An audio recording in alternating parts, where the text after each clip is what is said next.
Morning, everybody. Good morning. Good morning, Anissa. Good morning, Ricardo.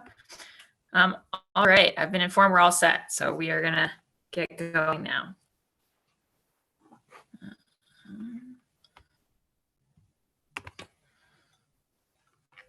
Okay. Gaveling this meeting of the Boston City Council's Ways and Means Committee to order. For the record, my name is Kenzie Bach. I'm the District 8 City Councilor and also the chair of the committee. This public hearing is being recorded and live streamed at boston.gov/city-council-tv. It will be rebroadcast on Comcast Channel 8, RCN Channel 82, and Verizon Channel 1964. The council's budget review process, which continues despite the present emergency, will encompass about 27 hearings over roughly 6 weeks. And we strongly encourage the public to join us in that process. So there's a few different ways that you can do that. You can attend a virtual hearing such as this one. If you go onto the website to the hearing notice, you can find the Zoom link, communicate with our staff, and join and then testify at the end of the hearing. When you're called, we ask you to state your name and affiliation or residence and limit your comments to a few minutes so that all comments and concerns can be heard. You can also join one of our 2 remaining hearings that will be dedicated to public testimony. So on Tuesday night at 6 p.m. on May 26th, we'll be having one focused on BPS. And on Thursday night, the 28th at 6 p.m., we'll be focusing on the rest of the departments. If you're not able to join us in person, you're welcome to email the committee at ccc.wm@boston.gov. You can send us written testimony. You can also send a video clip of yourself, or you can go to the City Council's budget website at boston.gov/council-FY21Budget, which tells you about our process and how to testify, and submit a video or written testimony there. We, as the council, commit to getting any testimony in any language translated for the benefit of the whole council. And you can also informally tweet us your questions using the hashtag BOSBudget, BossBudget. So yeah, we hope you'll join us in that. Today's hearing is on Dockets 0588 to 0590, orders for the FY21 operating budget, including annual appropriations for departmental operations for the school department and for other post-employment benefits. Dockets 0591 to 0592, orders for capital fund transfer appropriations, and dockets 0593 to 0596, orders for the capital budget, including loan orders and lease purchase agreements. So those collectively make up the whole set of dockets for the mayor's proposed FY21 budget. What we'll actually be focused on here today is the Department of Neighborhood Development budget, which is experiencing a major increase this year based on some targeted new investments that we look forward to hearing about. I want to note that I've been joined by my colleagues. So Councillor Andrea Campbell from District 4, Councillor Matt O'Malley from District 6, Councillor Liz Breeden, District 9, Councillor Lydia Edwards, District 1, Councillor Julia Mejia at large, Councillor Sabi George at large, Councillor Ricardo Arroyo, District 5, Councillor Michael Flaherty at large, and I believe that is everyone thus far. So very grateful to all my colleagues for joining, and also to the many colleagues who joined for a previous working session where the council generated a number of questions for the department. If you go to the link for this hearing, you can also see the link to that working session and a list of questions that were composed by the councilors. I should say at the start that my office was remiss in getting those over to DND somewhat late, so they've had the opportunity to look at them, and I know they're prepared to speak to those questions in today's hearing, but we don't have sort of written responses, which I just want to acknowledge is very much my bad. But I'm grateful to them nonetheless for looking that over and preparing a discussion today in relation to councilors' questions. And of course, anything we don't get answered today in the hearing, we'll be following up on as a committee. So without further ado, I want to recognize Chief of Housing, Sheila Dillon, and her team. So we're joined today by Rick Wilson, the Deputy Director of Administration and Finance for DND, Tim Davis, the Deputy Director of Policy, Taylor Kane of the Housing Innovation Lab, Donald Wright of Real Estate Management and Sales, Lila Bernstein, the Deputy Director of Supportive Housing, and then I think not presenting but available as necessary is Dominique Williams, the Deputy Director of Housing Stability. So we're glad to have the chief and her full complement of folks with us, not least in the midst of a extremely busy season in which they are all working around the clock on tackling the present crisis. So without further ado, Chief Dillon. Thank you so much for having us. And I it is good to be here. DND certainly sees our relationship and our partnership as a productive one. We want to talk today about our fiscal year 21 operating budget, and we look forward to working with you and as we shape the budget and we get busy on the work. We would be glad to provide any written material today or written answers of questions. If you have a question you feel like we can't answer or we haven't answered to your satisfaction, we will certainly love to get back to you. But before turning over and starting to talk about our fiscal year 21 budget, I did want to take a moment and just update you and update the people that are watching on our response to the COVID-19 pandemic. As you know, over the last 2 months, DND has undertaken a number of initiatives to support Bostonians through this difficult time. We created the Rental Relief Fund to assist renters and financially supported the creation of the Small Business Relief Fund, and that is being administered by the Office of Economic Development. We advocated for the eviction moratorium at the State House, and we've worked with lenders to provide mortgage relief to homeowners. We worked to de-densify homeless shelters with both our private shelters and our city-run shelters, and helped with the creation of the medical respite at the Boston Hope Hospital. So as you also know, most of this activity is being supported by federal funds and is not included in our fiscal year 21 budget. I do want to thank the Housing and Community Development Committee and the entire City Council for quickly approving the first allocation of CARES Act funding a few weeks ago, and your support for these efforts and your good opinions on these efforts to date. We'll be returning to you in the near future to accept and expend future allocations of the CARES Act funding. So with that, I would love to give you a quick overview of DND and what we've accomplished last year, very briefly, and what we would like to, talk about some of the new investments for fiscal year 21. So as many of you know, before the COVID-19 pandemic, although it's kind of a little hard to recall what life was like, DND was working hard with many of you to provide housing and community development services to Boston's residents, especially to those that are most vulnerable. Our work cuts across 5 strategic areas: creating low, moderate, middle-income housing, ending homelessness, strengthening homeownership, supporting renters in housing crisis, and working with neighborhoods to develop surplus city-owned property to meet community development objectives like affordable housing and open space, community gardens, urban farms, etc. We've had a very productive year. As you know, last year we updated the city's housing plan goals to meet the demand for housing across all income levels and stabilize rent and home prices. Based on new population growth projections, we increased our housing production goal to 69,000 units of new housing by the year 2030, and increased all of our affordable housing targets commensurately. To date, the city of Boston has permitted 33,570 units of new housing, and since the start of the housing plan, over 6,000 units of deed-restricted housing affordable to low and middle income residents. Earlier this year, we announced the largest affordable housing funding round in the city's history, awarding $61 million to create 1,097 housing units in 19 developments across the city. As it's important that we create new affordable housing, it's also extremely important and critical that we preserve the affordable housing that we have. Boston has over 55,000 units of affordable housing, and through this plan, we've preserved over 15,000 units since the start of our work on the housing plan.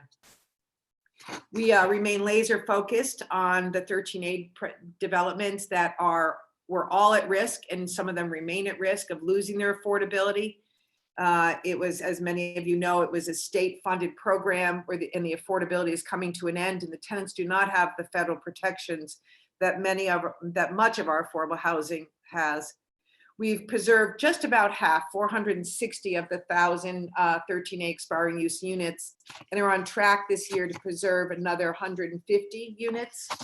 But there's still a few pesky ones remaining, and we're going to have to work to either, preserve them, and if that's not possible, and I think there's a few that are proving to be very difficult, we're going to have to work with the tenants on solutions to make sure that they are safe.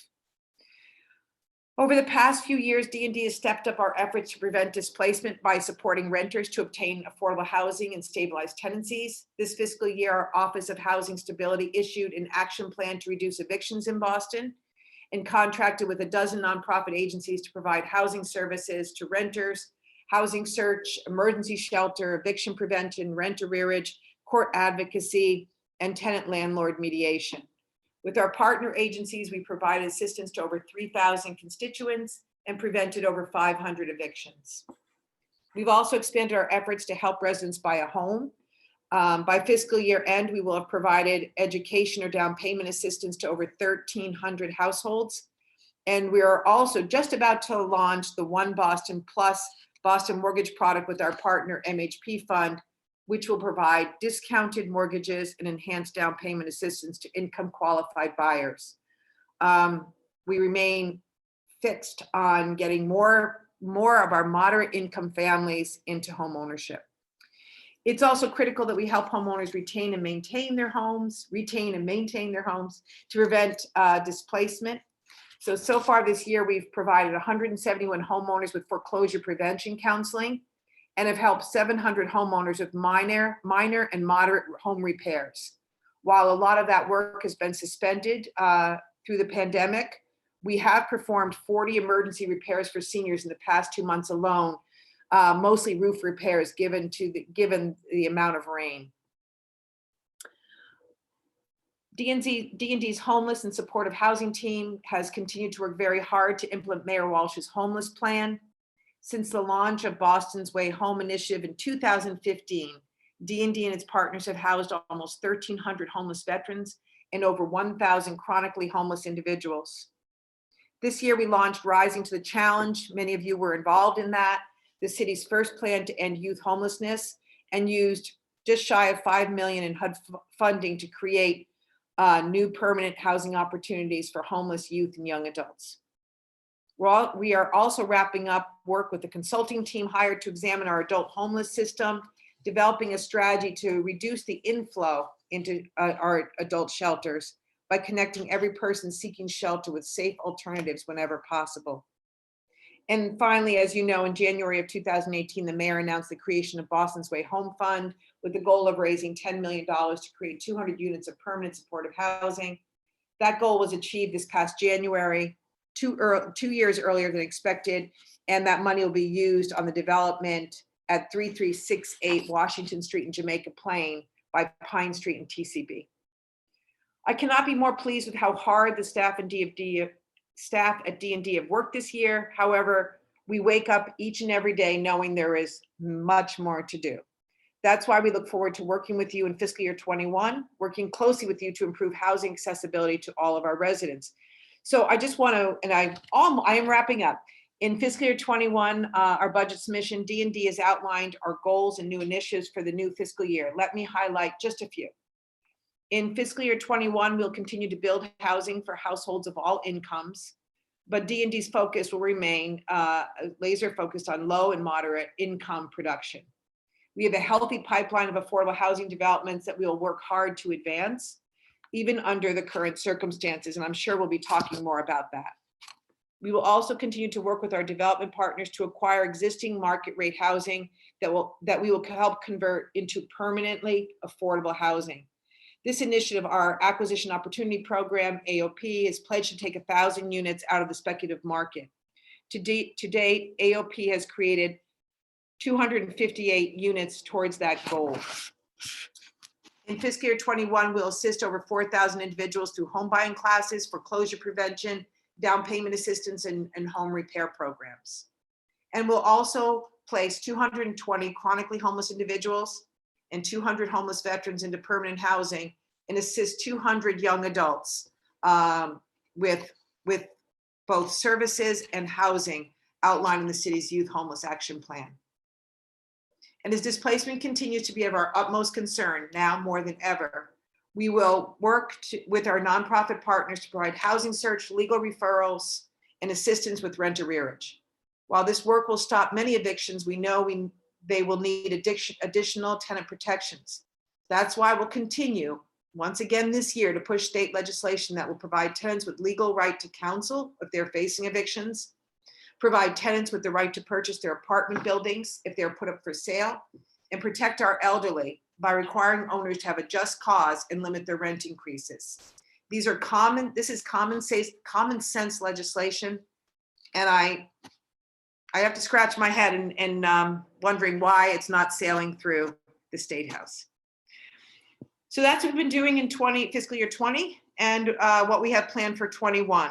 Now to wrap up.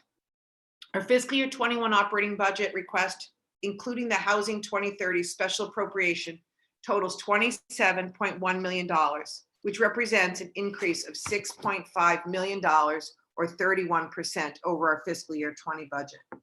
This increase is primarily due to new or expanded investments in housing, including $2.5 million to create the first city-funded rental voucher program that will be administered by the BHA, $2.4 million for first-time home buyers, and $2.2 million in funding to combat displacement and homelessness through programs like rapid rehousing, housing court navigators, and enhanced front door triage at city shelters to connect homeless individuals with housing and services.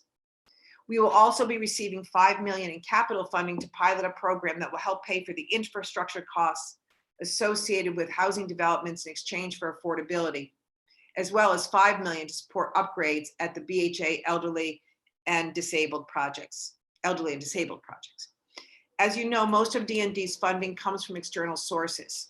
We work extremely hard to leverage our operating funds to maximize this external revenue.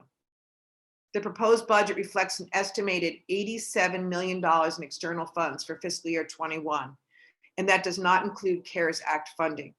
The majority of our external funds come in the form of grants from the U.S. Department of Housing and Urban Development and allow DND to carry out a wide range of housing and community development programs across every neighborhood. Once again, I want to thank the Housing and Community Development Committee for the expedited accept and expend hearing on our annual entitlement awards taken just a few weeks ago. Finally, we will continue to leverage other city revenue sources, including Inclusionary Development Program, Neighborhood Housing Trust, and Community Preservation Act funding to support our housing development goals. I want to close by acknowledging that we are in very uncertain times, and while our budget reflects a continuation of pre-COVID programs and some significant investments in new initiatives, we will be monitoring the pandemic and the recovery over the coming months, and we will be working with you and our partners to adapt our programs and operations to meet the needs of Boston residents, whatever they will be. And as always, we will strive to ensure that the support we provide is carried out equitably and inclusively. With that, I want to thank you for the opportunity to address you today. I know it was a bit long, and I welcome any questions you may have. Thank you. Great. Thank you so much, Chief Dillon. And I want to note that since the chief started speaking, we were also joined by my colleagues, Ed Flynn, Frank Baker, and Council President Kim Janey. So welcome. And yeah, I think we'll jump straight into questions. I'll defer mine. So I'll start with Councilor Campbell, who is the first person here, and I'll just I'll put the order in the chat for the other councilors. And I'll just remind everybody again, and maybe for the DND folks who haven't watched these before, we'll be doing 5-minute rounds. So after people's 5 minutes are up, I'm going to raise my gavel visually in the in my view, which people can see. And then I do have an alarm that sort of goes off 2 minutes after that as a grace period. Sometimes it goes off when a counselor is speaking. Sometimes it goes off when a member of the administration is speaking. I would say if it goes off when you're speaking, feel free to finish your sentence, your thought, but just, the goal of the timekeeping is just to allow people everybody, who's on this to get in their questions, and for us to keep things moving along. And I know that affordable housing is an area that we all have a lot of interest and want to have a lot of conversation about. So I'm going to try to be equal opportunity on the timekeeping front. So Councilor Campbell, you're up first. And then, as I said, I'll put the order in the chat for the rest of my colleagues. Councilor Campbell. Thank you, Councillor Bach, and thank you, Chief Dillon, for the presentation. I also, of course, want to thank your many other team members, Donald, who I see, and Shani, and Julio, and John, and Taylor, and Dominique, Tim, Katie. I could go on. My team members also expressed their gratitude, not for the work you're doing right now, but also for the work we've done in partnership before COVID-19, and that will continue. As many of you know, I'm very passionate about activating the vacant lots in the city, including the many in my district. And we've done some incredible work there with our civic leaders, also with Wentworth Institute.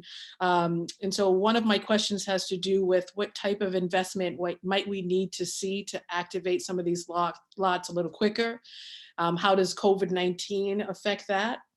One of my other questions has to do with given the current staffing and capacity, how many lots are you able to manage through the disposition process? Third question, and I just have four, is what's DND's contracting with our MWBEs? Obviously, we've been really intentional about thinking about, as we activate the vacant lots, how we can pull in those businesses that are run by women and people of color, thinking really creative there. And then my last is questions related to some of the small non-buildable lots. As we sell those through sort of a butter sales, is there a profit we're seeing? Are people paying a market price? What happens there with those lots?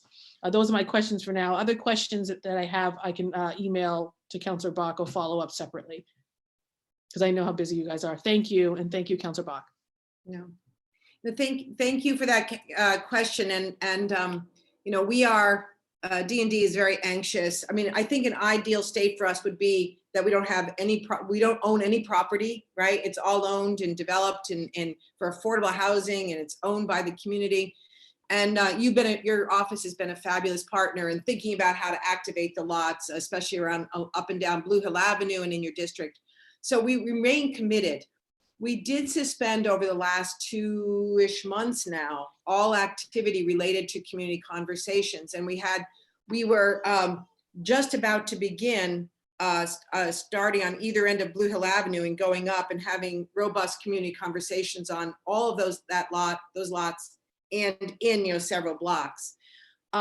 I'd like to think with your office and think with anybody's office on how to continue to do that this spring and summer virtually, because I don't know how to have large meetings, and we're talking about that internally too.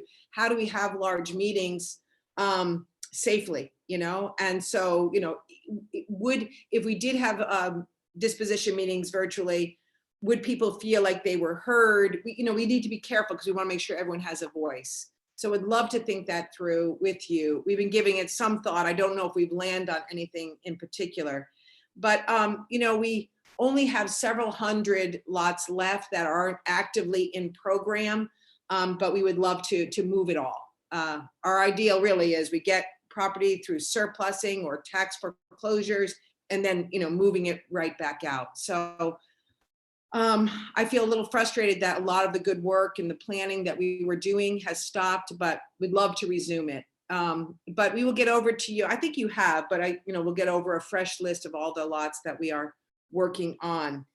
I will turn it over to Rick or Donald about who we have contracted with to take care of the property.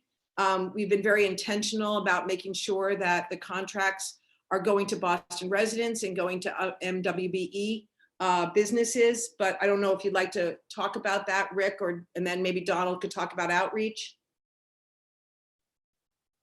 Yeah, I can talk about just generally, because I know in the working session a number of councilors asked about MWBE contracts, and that is something that Sheila and we at D&D feel really strongly about and want to make sure that in-lot clearance and all of the work that we do, because the majority of our funding is given out in the form of contracts and grants, as well as loans to developers and homeowners and home buyers.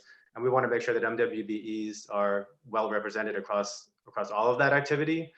We know that the data that was in front of the council kind of indicated I think lower participation amongst MWBEs, but when we looked at it ourselves, I think it's important to keep in mind that of all of our contracts, and it's about 130 or 140 contracts, 65% of them, the vast majority, are for nonprofits that provide services to, to the most vulnerable residents of Boston. And so if you exclude those, that leaves about 50 contracts for for-profit with for-profit entities.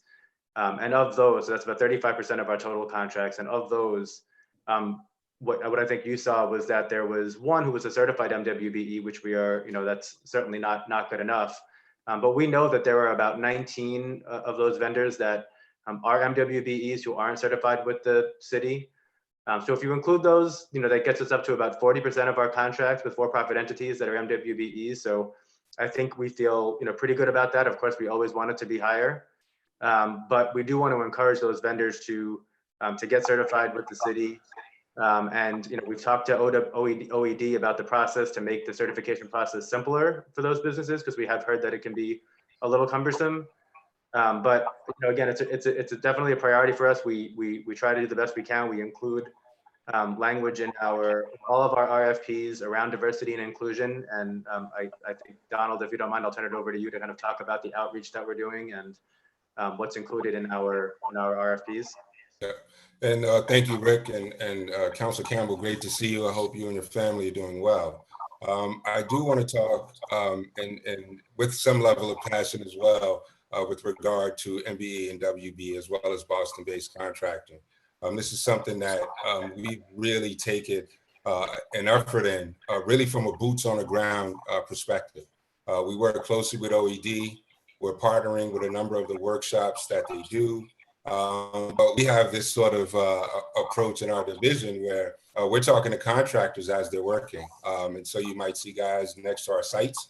We're bringing them in as they meet with us. We're now talking about getting them registered as a vendor with the city first and foremost, and then taking them through a process where they can soon to be a certified.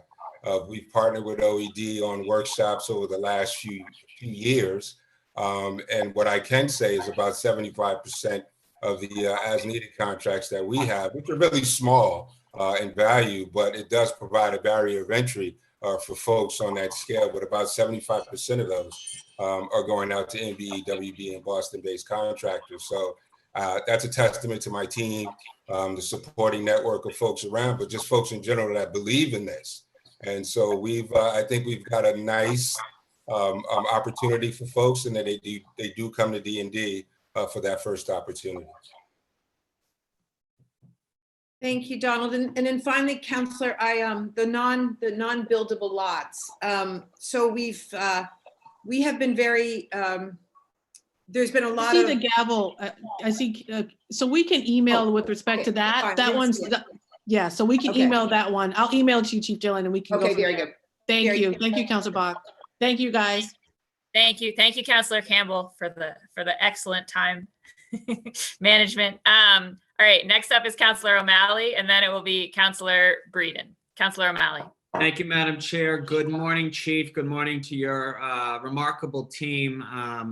I wanted to begin this really by thanking you, Chief, and the incredibly talented men and women of Boston DND who have served this city exceptionally over these incredibly difficult 2.5 months. And I just really value you as a colleague and a friend and a leader in this city who recognizes the complexity of what we're up against, and you've really set the right tone. So you and I have worked together longer than most people in the building. So I appreciate you more and more every year that passes. So thank you for that.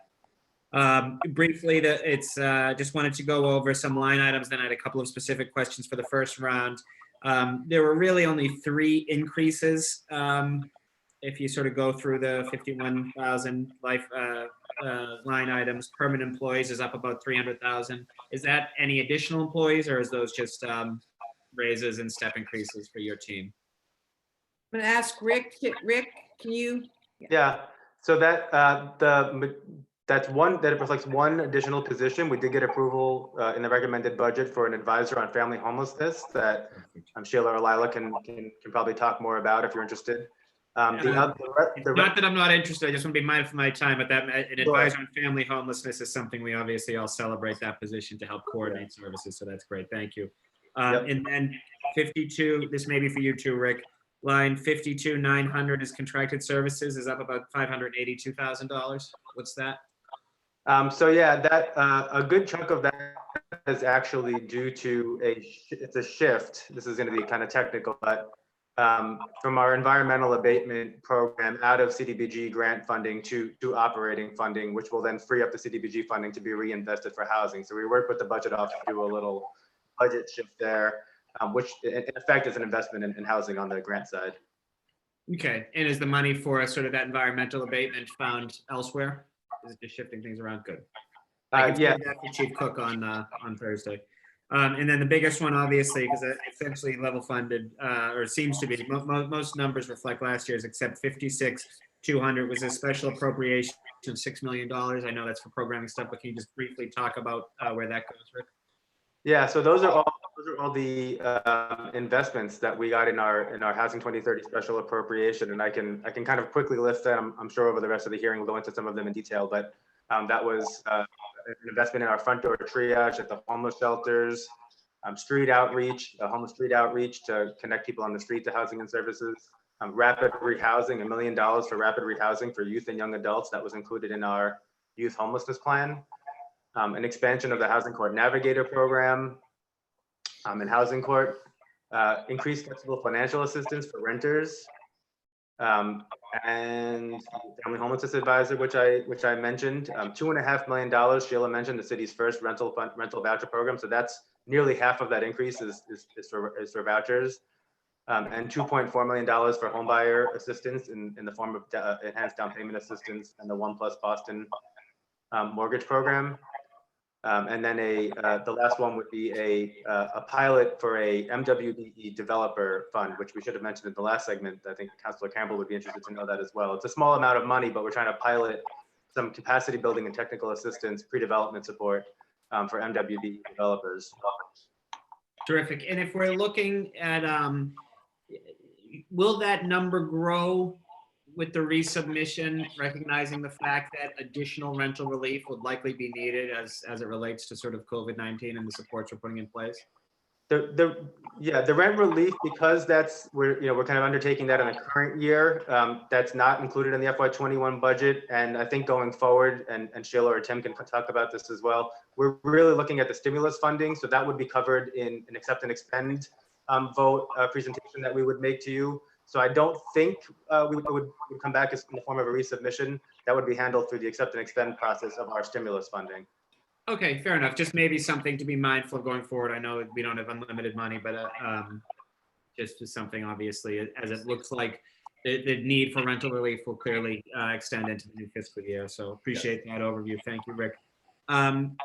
Sheila, there was an aggressive projection in the number of lower middle income units permitted, both deed restricted and IDP, from 2019 to the projected 20.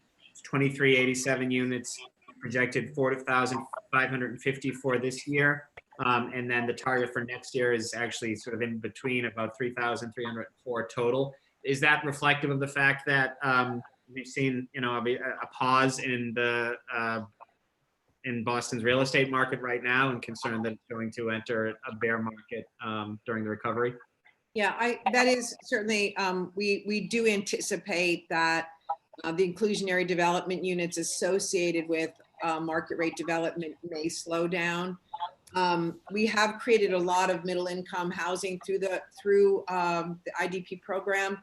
And, we're also building some middle income housing, mostly home ownership units, which I think is a really good program. I mean, we like taking a lot of our resources and funding rental properties that support, very low income households. But we do want to spend, and we have been spending more of our money and land on creating home ownership opportunities. So the answer is yes, we do anticipate that there may be a slowdown with creating middle income units through the IDP program if the real estate market does slow down. Sure. And how close did we get to our projected 4,554 number for this year? I'm going to find that for you. Sure. Does anyone know off the top of Rick? Do you know? Sorry, I was on mute. I'm trying to pull it up right now. We can pull it up.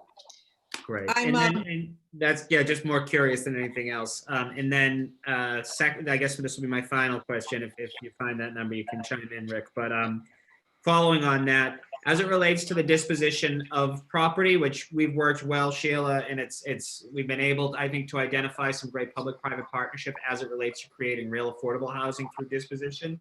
Yeah. I wonder, as someone who's been here a while as I have, when we enter a bare real estate market, does that make the city less likely to dispose of property because the value isn't as there? The development, obviously, numbers may trickle down, which may hinder our efforts as well. Or does it demonstrate the need that we obviously need more affordable housing, so we need to be more aggressive in that space? I guess that'll be my last word for this round. So I'll answer very quickly. We don't anticipate that the affordable housing production will slow down. And most of what we do with our surplus property is create affordable housing. We sell very few pieces for a lot of money. So we think that activity is going to continue. Great. So I don't anticipate a slowdown unless public funds that we need to create the affordable housing, are greatly reduced. Terrific. Well, thank you again, Chief, and to your incredible team. Appreciate it. Thank you, Councillor O'Malley. We've adjusted the order a little bit due to some connection issues. So we're going to jump now to Councillor Mejia, and then it'll be Councillor Asabi George. Councillor Mejia. Hi, yes, good morning. Thank you, Chairman Bach. And I just wanted to give a big shout out to Chief Dillon and her amazing team. I know you guys are working hard under these crazy coronavirus times. So we really do appreciate all that you are doing and continue to do for our most vulnerable families. And so, Sheila, I would have to say really quick is that I know even before you started this position, a lot of folks in the housing space hold you in high regard. Folks like Donna Haig Friedman, Libby Hayes, folks who I've worked with in different capacities, have nothing but love for you. So I just want to thank you for all that you do for our families and your team as well. So I'm just going to get to my questions. Here's some of the questions that we asked during the working session, and just kind of wanted to uplift these again. And because my eyes are a little strained these days, let me just put this as the biggest font. So where were the OHS performance goals for averting evictions created prior to COVID-19? And how will or should these measures change as a result of the crisis? I'm just curious, as one of the goals is to create twice as many home ownership opportunities in FY21. How will that happen? How would this pandemic impact those goals? What kind of outreach is done to broaden engagement in the development process? I always believe that nothing about us without us is for us. So really do appreciate the importance of community engagement and figuring out what is that strategy look like, and making sure that it's in multiple languages and that we're targeting communities that historically don't show up. So it's not always the usual suspects who are informing the thinking, but that we're really making a concerted effort to engage folks in this process. Following up on Councillor O'Malley's question, can you talk about the new advisor on family and homelessness position and expand on what that role will look like? And the DND budget narrative states that languages interpretation services are used heavily by the Office of Housing Security. I'm curious to know how many calls the OHS has received which required interpretation, and how many they're expecting this upcoming year. What role do nonprofit community activists and others have in shaping the DND's agenda? And being a community organizer myself, I'm really curious about how do we engage city life? How do we engage right to the city votes? How do we engage our more progressive nonprofit organizations in these conversations? Thank you so much. Those are great questions. Let's see if how many we can get through. So the performance goals for OHS, they were before COVID-19. So we anticipate that the goals that we'll use this year we will exceed, or we can even change them to reflect the rental relief fund and how many people will be helping and assisting through that. Yes, they were before the COVID-19. So on Homeownership Counselor, we are moving forward. We're going to announce, a new, a home buying program, mortgage program in June. We're going to double down on down payment and closing cost assistance. I'm hopeful we were starting to see before COVID-19 the sales market start to flatten out some. So we started to prepare to help people acquire homes. Yet we have to be careful because we want to make sure that people are going to be financially stable. We don't want to put anyone in a situation where they won't be able to maintain it. But we're moving forward with a big push this spring and summer to have people buy homes.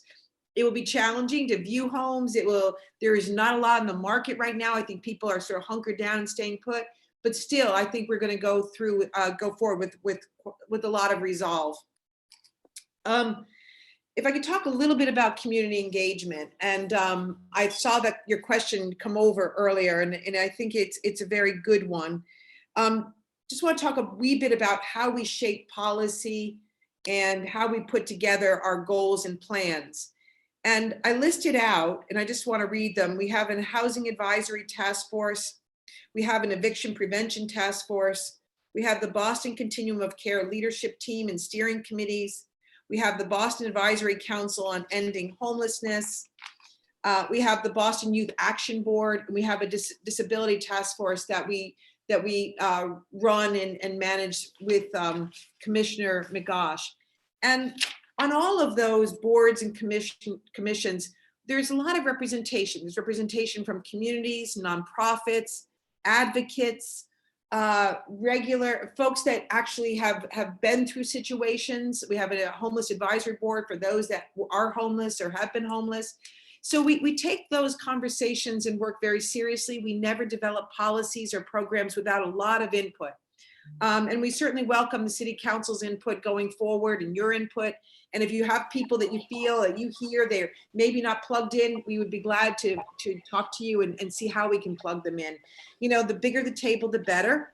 And I believe that, we really, through rich conversations, we improve what we're doing. So welcome that all day. We do have some language capacity at OHS. I have to defer. I may have to get back to you on how many calls come in actually seeking. I don't have that exact number, but I can get that for you. How many, callers come in needing a certain language assistance. So I will need to get back to you on that, but it's data that we keep. I just don't have it with me. Okay, thank you for that. Yeah. I do have one quick follow-up while I still don't see the gavel. Yeah. I'm just curious about, my colleagues have already raised the importance of making sure that we're being really intentional about hiring minority business owners. I did hear Rick say that we have a lot of nonprofit organizations, but what I know, having been a nonprofit executive director in the past, that oftentimes these nonprofits are not led by people of color. So just want to be really mindful and raise that up, that just because they're nonprofits doesn't necessarily mean that those executive directors are of color. We know that in that space, we still have a lot of work to do as well, Rick. So I'm just curious about whether or not you guys are also doing some data assessment around that. Oh, and there's my time. Yeah, I don't know how you missed the gavel. Yeah, I agree that the best, I won't say the best nonprofits, but some of the nonprofits we work with are led by people of color, some are not. We certainly, when we're evaluating all of our contracts, we're looking for representation from the community, we're looking for diverse boards. So we'll keep that top of mind. It's important to us too. Thank you. Thank you so much, Councilor Mejia. Next up is Councilor Asabi George, and then it'll be Councilor Arroyo. Councilor Asabi George. Thank you, Madam Chair, and thank you, Chief Dillon and your team for being with us this morning. A special thank you for Kathy and Katie, who attend regularly my family shelter roundtable discussions and the work that you're committed to doing in that space. And really appreciate this plan to be an advisor on family homelessness. I'd love to hear a little bit more about that. I know Councilor O'Malley brought it up and Councilor Mejia brought it up, so I'd love to hear sort of about that and how they will facilitate coordination between existing programs and other services offered by the city and the state. And we know that that's a real disconnect when we talk about families experiencing homelessness, the work at the city level versus the role that the state plays. I'd also love to hear about DND's work around tracking families experiencing homelessness and how are we making sure that we know who they are, where their kids go to school, how old their children are.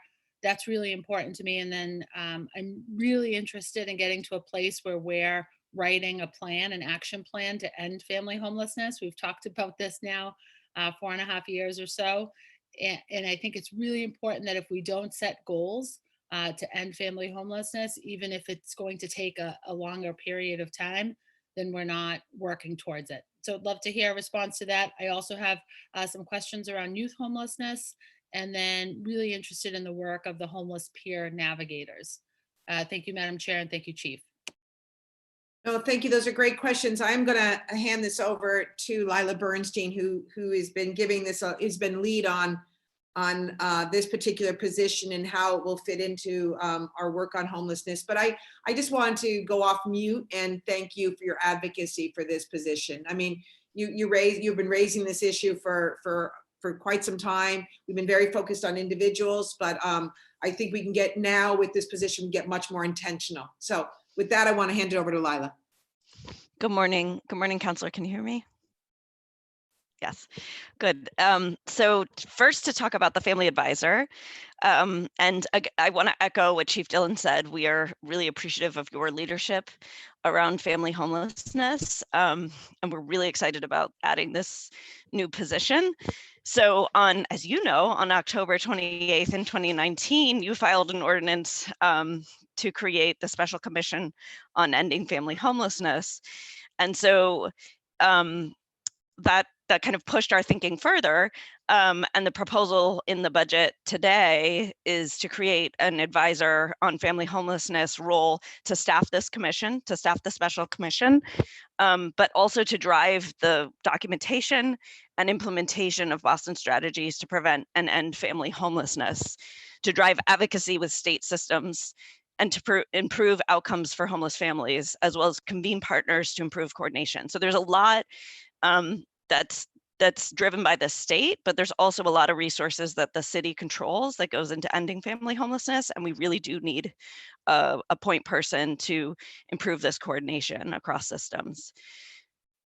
So there are an extensive number of programs, as you know, dedicated to provide housing and shelter, support families experiencing homelessness and families who are at risk, including a homeless preference with the Boston Housing Authority, which creates an incredible number of housing opportunities for families experiencing homelessness. But we haven't had this well-coordinated system, and we need to ensure that the resources are reaching households with the greatest needs, promoting a more housing-centered family homeless system, and strengthen our housing pathways and eviction prevention partnerships to prevent and end family homelessness. So that's the concept of this advisor. It really is based on some of the learnings we've come to through having a very coordinated effort on ending chronic homelessness, ending veteran homelessness, now ending youth homelessness. So I think we can take a lot of those lessons and apply to the work of ending family homelessness. We will need state partnership in this, as you know. So, they control the family homeless sheltering system, they control the policies around that, they control a lot of the resources around families exiting homelessness with rapid rehousing. So this will absolutely need to be a partnership with the state. Yeah, I'm really excited, and I think this will create that very direct line of communication between the city and the state. We know that I know that the state, appreciate that the state holds the key to so many of the resources, but I'm just really over the moon about this effort. I think it's going to be a giant step forward for supporting our families who are experiencing homelessness across our city. And also, Chief Dillon, when you mentioned sort of the list of task forces and efforts that are underway, you, DND, and you and Lila play a critical role in the family-led stability project that's working specifically with the Boston Public Schools and BHA, et cetera. So just thank you for your work, and thank you really for this position, because it elevates us to that next level. I do have two other questions that I'll save for the next round because I see the gavel, but perhaps one of my colleagues will get to some of the work around youth homelessness and then also the peer navigators and interested in that work. Thank you very much. Thank you, Madam Chair. Thanks so much, Councillor Sabi George. All right, next up is Councillor Arroyo, and then it'll be Councillor Flaherty and then Councillor Flynn. Councillor Arroyo? Thank you. And thank you to the DND for being so responsive. There's been a number of different things that I've had to call on that I appreciate the response. So some of my questions have already been asked, so this may be particularly short. I'm going to start with the BPS Student Vouchers Program, which is relatively new. If we can just get an update on how that's going, how many vouchers have actually been handed out, and as well as how many vouchers are still available for families at this moment. Oh boy, Council, this is Sheila. I don't have that number, but I can get it to you with as soon, I can get it to you within hours. I know that right now that there a lot of families have been given authorization. They've been cleared for vouchers. And I know that there is a big push. I know Courtney Trudell on my staff is working very closely with David Gleisch at the BHA on getting names from the BPS of families in shelters or unstably housed. And those names are heading over or have headed over to the BHA. I don't have exact numbers, but I will get them to you today. We were really trying to think of ways that we've also been advertising. It's been very hard for homeless individuals and families with vouchers to find units. And we're seeing a slight, shift. I hate to say this is a silver lining right now, but there is more interest from owners of units for people with vouchers. I think the market's gotten soft. So we're hopeful that as soon as they get a voucher, they'll be able to find units much more quickly than they have been. But I will get you a number today. Fantastic. Thank you so much. I know Councillor Campbell asked about the contracting on the affordable housing units in my district specifically. I know we spoke a little about this, and you can send me those projects. You can send me those projects offline. But in terms of the community process, what are some ideas that you internally have discussed or ways we can really go after this? Because I've been reached out to by some of my, as you know, with the community process, they have to go to the neighborhood meetings. And so some of those folks have approached me because they've been approached by developers looking to engage in kind of Zoom sessions. My concern with Zoom sessions is it's harder to market that. It's harder to get certain adults or older folks on there at the same time. There's a number of issues with that. So I'm not sure how we work around that. I'm not going to pretend I have some solution for that. But I am interested in just kind of what ideas you've tossed around or what we're thinking about doing, because I don't know, just like anybody else, how long this might go. And I do think that there is a point where, that development does have to start moving on the tracks again. Right. So I wanted to mention one thing you did have in an earlier question, and I will get over information about which projects, affordable housing projects in your district are stalled. There is one very large, important project, and that's Cody Ford. So we're hopeful that will start, and we're working with the developers right now on what the financial implications have been for the shutdown. So we are scratching our head a little bit, and any of my team who wants to jump in on how do we continue to have robust community conversations about development with this new reality. And I have asked staff to look at what is the existing infrastructure. So if a neighborhood association is continuing to meet virtually, can we have a piece of that time, using infrastructures that are being put in place? I guess another thing we could do, and we've been started talking about this, is, could we eventually meet on site if the weather permitting, and keep away from each other with masks and have conversations? It all feels rather imperfect though. So we too are open. In the past, every time we put out an RFP or we start a community process, we usually set up a website so people can comment virtually, because some people don't like going to meetings, but they have a lot to say and they have important things to say. But that's not everybody. There are people that really like to go to meetings and be heard. So I think we are a little bit in the dark, but we are starting to put ideas in place. So any ideas you may have, we would welcome them. We would welcome the suggestions.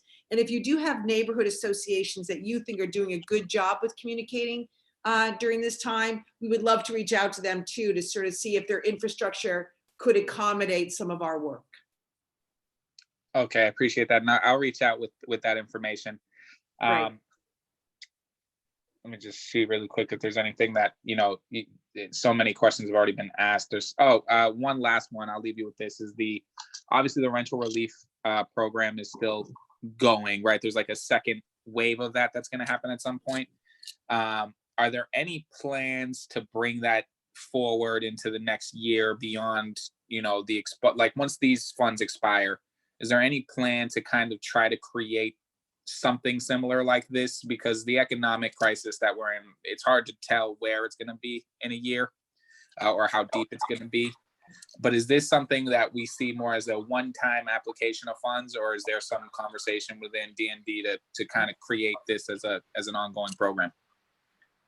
Great question. We're processing the first round, and Taylor's here and she can give you an update. And we had a great working session that Counselor Edwards hosted the other day, and we've learned a lot from it. And we're going to, as we work on a second round using some of the CARE Act funding, we're watching very closely two things. We are watching what resources the state makes available through their RAFT program. We are hearing rumblings that they're going to increase the RAFT program substantially. So we're very interested in that. And that is just rent arrearage, and that is administered also by nonprofits in Boston. And we're also watching very closely a very large, I think it's CARES funding, but 100 billion piece of legislation in DC that would be targeted to people that are in rental and home ownership distress. So I think we're going to watch the need very closely, but I think we're all pretty clear that there is going to be a need to help people get back on their feet and pay their rent.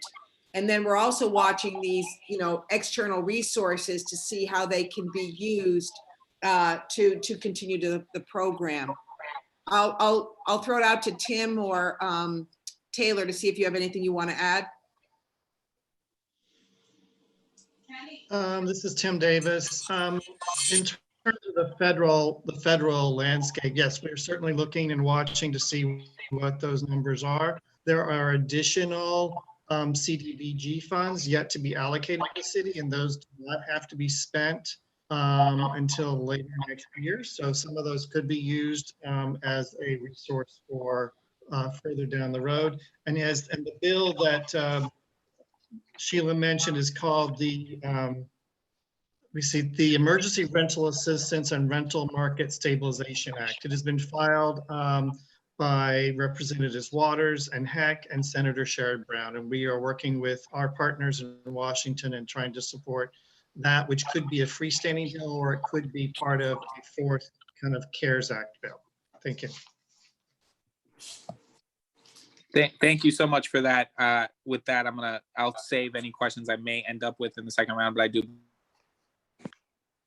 Great. Thank you so much, Councilor Arroyo. Councilor Flaherty up next, and then it'll be Councilor Flynn and then Councilor Baker. Councilor Flaherty. Thank you, Madam Chair, and good morning, Sheila, and morning. to your entire team. Obviously, it's been a pleasure working with you. I've worked with you just a little longer than Matt has, but I can attest, I've talked to you late Friday nights, early Saturday mornings, even on Sunday midday, and you've been in the office, and it's all about trying to help people and create housing opportunities for folks. So appreciate your dedication and your work ethic, arguably probably one of the hardest working in city government. So it's a pleasure to serve alongside as a member of the council and to work with you in the administration on this very important issue. I sort of look at housing as a four-legged stool. We got to focus on our homeless and our most vulnerable. We have to focus on our low income and fixed income folks, a lot of them in our public housing and our senior housing. We obviously have the high end, which we need, drives the tax base and helps pay for city services and helps pay for affordable housing programs. And then we have the middle income folks. And that's where I want to address. I want to see what programs the DND has, or moving forward, what more opportunities. I'm hearing all too often here in the city, across the city, all neighborhoods, We have folks here that are just making just a little too much to qualify for any type of assistance. They kind of get boxed out of the DND and the BPDA stuff, but not enough to be able to sustain themselves and to be able to afford a rent or a mortgage in the city. And my concern is we're losing the middle income. We're losing that fabric in our city. We're becoming the city of the very rich and the very poor, and that's very problematic on multiple fronts. So what can DND do to sort of focus their attention on middle income opportunities moving forward? I want to touch base on the MWBE and the BRJP stuff for my colleagues. I know we've had a number of hearings over the years, and one of the issues that we hear from contractors is that lots of strings, lots of bureaucracy, lots of red tape, if you will, a lot of back of the house paperwork, and the margins just aren't there to justify someone sort of shifting gears. And unless you're doing this work in volume, it's a disincentive for folks to get in. So I think we have an opportunity to engage more on the MWBE and the Boston Resident job policy front. But I think that we need to find a way to streamline it. And I understand that there's so many strings attached to doing these types of projects. But that's been the biggest concern from folks, is that they just don't have sort of the back of the house support to be able to meet a lot of the guidelines and regulations. So that's just a food for thought. Wanted to ask quickly about short-term rental. We've been at this now for a little over a year, about a year and a half. I wanted to get your perspective, Sheila, as to has it been helpful to our housing stock, and what changes, if any, have you seen? And then just lastly, with respect to our veterans and our homeless veterans, I know we get sort of 3 points of entry. We have the New England Center for the Homeless Vets, we got Patriot Homes, and we have the Brighton Marine. What are D&D's plans moving forward to create more housing for our veterans? Obviously most deserving. They've given selflessly of themselves, their time and effort to serve our country. We owe it to them to make sure that when they come back, they're respected, they're appreciated, and that obviously they have a roof over their head. So if there's a way that we could increase our capacity beyond New England Center for the Homeless, beyond Patriot Home, and beyond Bright Marine, I would be in full support of that. And I'm sure I'm speaking on behalf of my colleague, Ed Flynn, as well as all of my colleagues in the council. We love our veterans. We respect and want to care for our veterans, but I think we need to put a little shoulder into creating some more opportunities for our homeless veterans. Thank you, Sheila, and thanks to the team. Obviously, Tim and everybody, you guys have been great to work with. My staff in particular always talks about how helpful you guys are, and you take calls any hours of the day, and it's all about helping people. We all work for the residents and citizens of Boston, and D&D is a big part of that. You're the unsung heroes of city government. Thank you, Madam Chair, and I'll sit and listen for Sheila's responses. Sure. So a lot there. Let me see what I can get done, and then ask my colleagues to add. So I think we all agree that we don't want, we want everyone to be able to stay in the city regardless of your income. So we do focus a lot of our resources on our lower income populations because they're the most vulnerable, but recognize that we want middle income. It's often a glue that makes a neighborhood kind of work, middle income folks.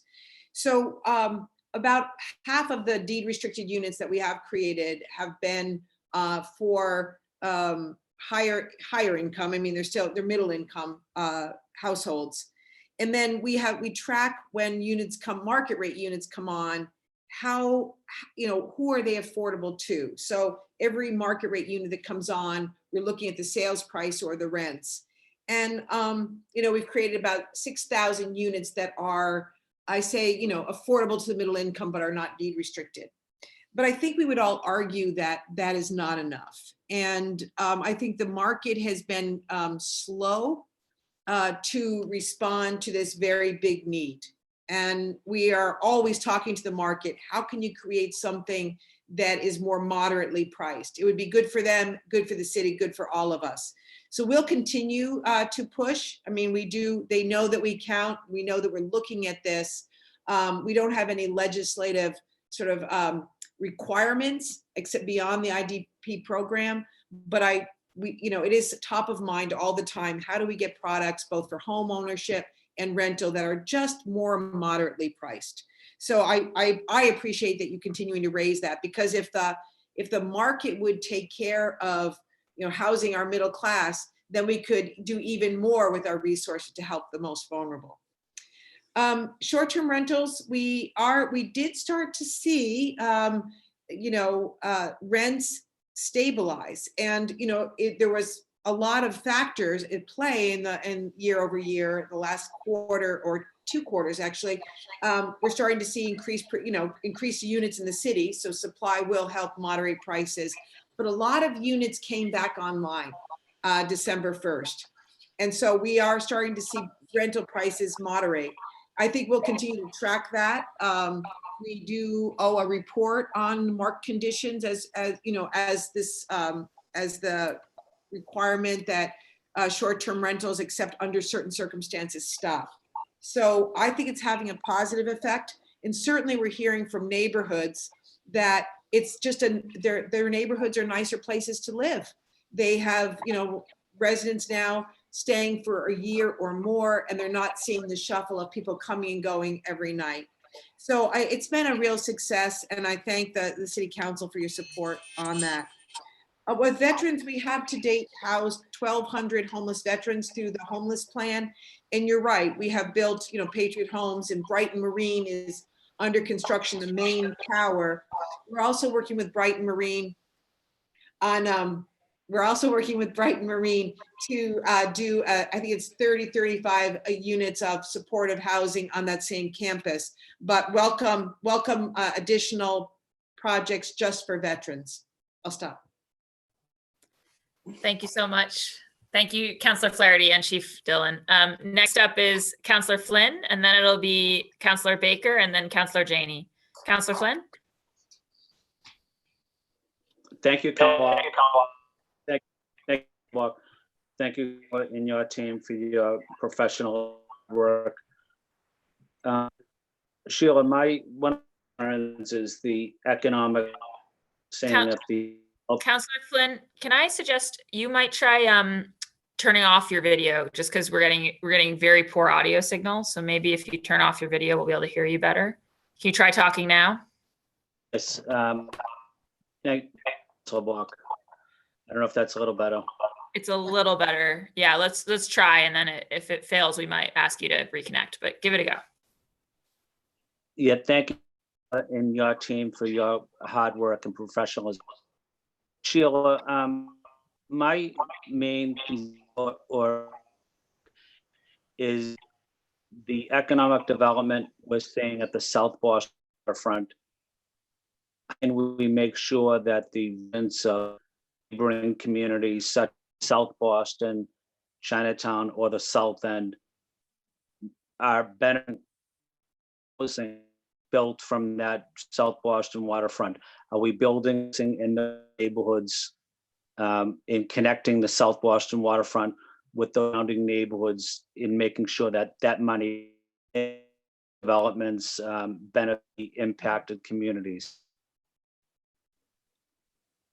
I didn't catch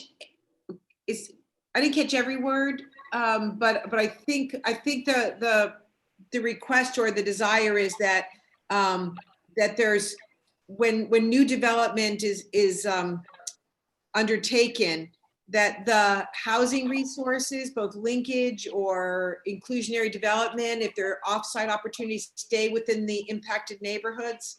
Is that I think, yes. And I'll just say, because I've heard him ask it previously, just that I think Councillor Flynn is particularly interested in the question of, in the South Boston waterfront, which has obviously been well covered for being a dramatically dominantly white neighborhood, are there opportunities to get more low-income housing there specifically to better reflect the full diversity of folks who live in South Boston? Is that fair, Councillor Flynn? Yes.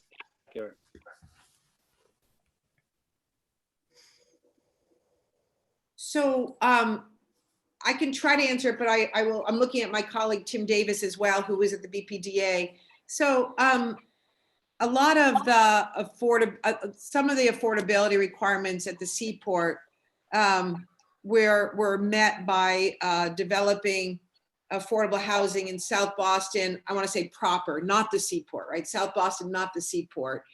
So we supported certainly there's an elderly development going at Preble Rogers. We developed property on West Broadway. So we did try to keep the resources in the neighborhood. I do believe though, oftentimes when developers come in and say, we'd like to do our affordable housing obligation off-site, sometimes it's really worth it because it's going to be close by. If it's downtown and we know we can support Chinatown, sometimes we say that's a great idea. But oftentimes especially lately, post-Seaport, we're taking a pause, knowing that having all the affordability requirements leave an area, especially where there's a lot of concentration of high-end housing, isn't a good thing. It's certainly, I think, a lesson learned that every neighborhood, every new development, every new area of development have a diversity of incomes and race and age and family status, et cetera. So I think there's always a trade-off. Do you allow a developer to go off-site and create more units? Or do you say, no, we need to create a neighborhood that is more representative of Boston? So, and we usually have these conversations, with you and with the community, et cetera, and our colleagues at the BPPA who makes most of these decisions. But your comments and concern is certainly well taken, and I respect the fact that you're raising it. It's important for us all to keep top of mind. This is Tim Davis. There are about 50 plus units coming online at NEMA right now that are in the Seaport District. The Echelon Seaport, they have units coming online, plus the affordable elderly projects in South Boston that Chief Dillon mentioned. And WS Development has agreed that for all future projects as part of Seaport Square, they would have their units on site. So the advocacy that you have expressed around having units on site in the neighborhood, that is kind of the process BPD is looking at going forward. So thank you for the question. Thank you, Tim. Thank you, Sheila. And thank you to your team also for the work you're doing in helping house our homeless veterans as well. It's greatly appreciated. And if we can continue to work on that, I'd love to see some more housing for homeless veterans, especially in the downtown area or in South Boston, the South End, or Chinatown. That's good to know, and we will work on that with you. Our pipeline, I think, after Brighton Marine, I don't think we have any veterans homelessness in our pipeline, so it's a good reminder to start looking for potential sites. Thank you, Sheila. Thank you, Councilor Block, and thank you, Sheila, and your team. Thank you so much, Councilor Flynn. Next up is Councilor Baker, and then it'll be Councilor Janey. Councilor Baker. Thank you, Madam Chair. Lot to talk about. Sheila, I guess when we were talking about the monies from the Seaport going into the neighborhood to build, but the problem that happened there was the people that lived in South Boston were unable to get into those units that were built there because of fair housing, because of, so maybe my question is, Tim, I wasn't going to talk about this just yet, but Tim, maybe you could talk about the neighborhood preference, and is there any opportunities to build on those where buildings are being put up, the people that watch them get put up? How do we get more of those peoples in the neighborhood? Because South Boston has been decimated. My neighborhood is on the way to be decimated. Tons of people that would love to stay, but can't. So how do we increase that neighborhood preference? So thank you, Councilor Baker, for that question. You're referring to, for those on the call, he's referring to the neighborhood diversity preservation preference. This is a pilot preference that was established between both this department and BPDA a couple of years ago and has been used on several projects. It allows for projects that are in neighborhoods that are already diverse to allow for a preference for certain eligible residents who live within a certain radius of the project. We worked fairly carefully with fair housing staff and with the attorneys to create something that, for lack of a better term, threads the needle of fair housing, because we do not want to create, the city is very segregated, and so we don't want to continue that segregation by through such a policy that is against fair housing law. So it is usable in neighborhoods that are already diverse, and where neighborhoods are at risk of, people are at risk of a displacement. We are using this in a couple of projects in Councilor Baker's district, and much of his district would be eligible for these kinds of preferences. However, South Boston is not necessarily, but we've also found projects in Mattapan that also are not eligible because of the high concentration of one race or ethnicity.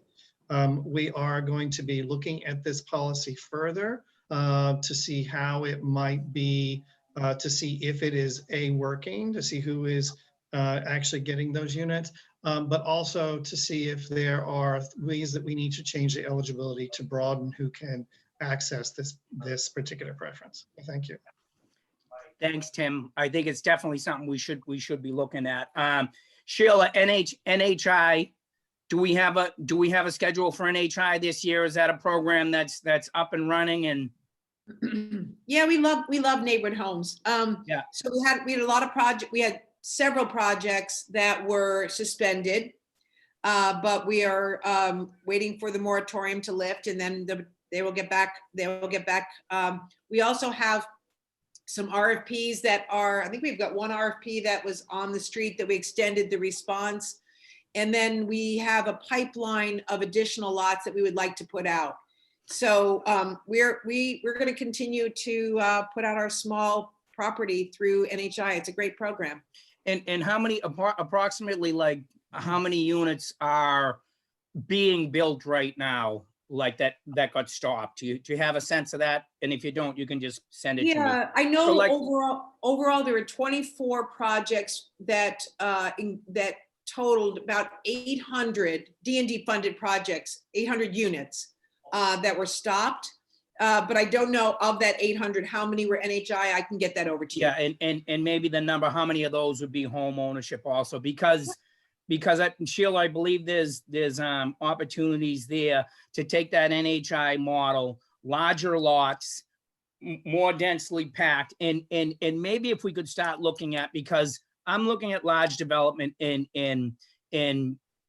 building housing offset. So with UMass, if they have a couple hundred units, say they have 400 or 500 units that they're going to be on the hook to build someplace, why wouldn't we look at doing, is there an opportunity to look at, say that developer building a housing co-op, so now it could be for sale on on a city lot that could follow the NHI model? Yeah. And that's something you and I, or you, when we get back up and running, we can start talking about. I think about it a lot. I think the NHI model is a good model, but we need to scale it up, meaning apartment buildings, 50, 60 units, all of it is home ownership. And maybe the model is a co-op ownership. Maybe the model is a co-op. So something like that we can look into. Yard sale lots, do we have direction on, because there's some that have come up, people have bought them however many years ago, and we've been down this road.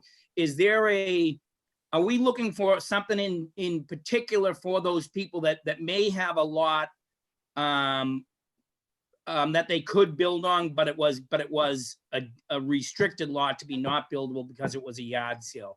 If so, what are we thinking? Is it units we're looking for, or is it actual market rate money that we get back? So it's a tricky one. So we did sit down with our legal department, because some folks were coming forward saying, we really want to build on this lot. And a lot of the early yard sales, I would say some of them should be built on. They're just too big, they're flat, they collect trash, etc. So we've said to any owner, you have to do a couple of things. You have to show us that the neighborhood agrees with you, right?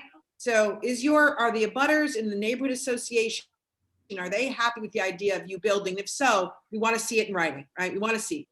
And then two, because these were sold for such small amounts of money and some of them have a lot of value right now, we do want to see increased affordability.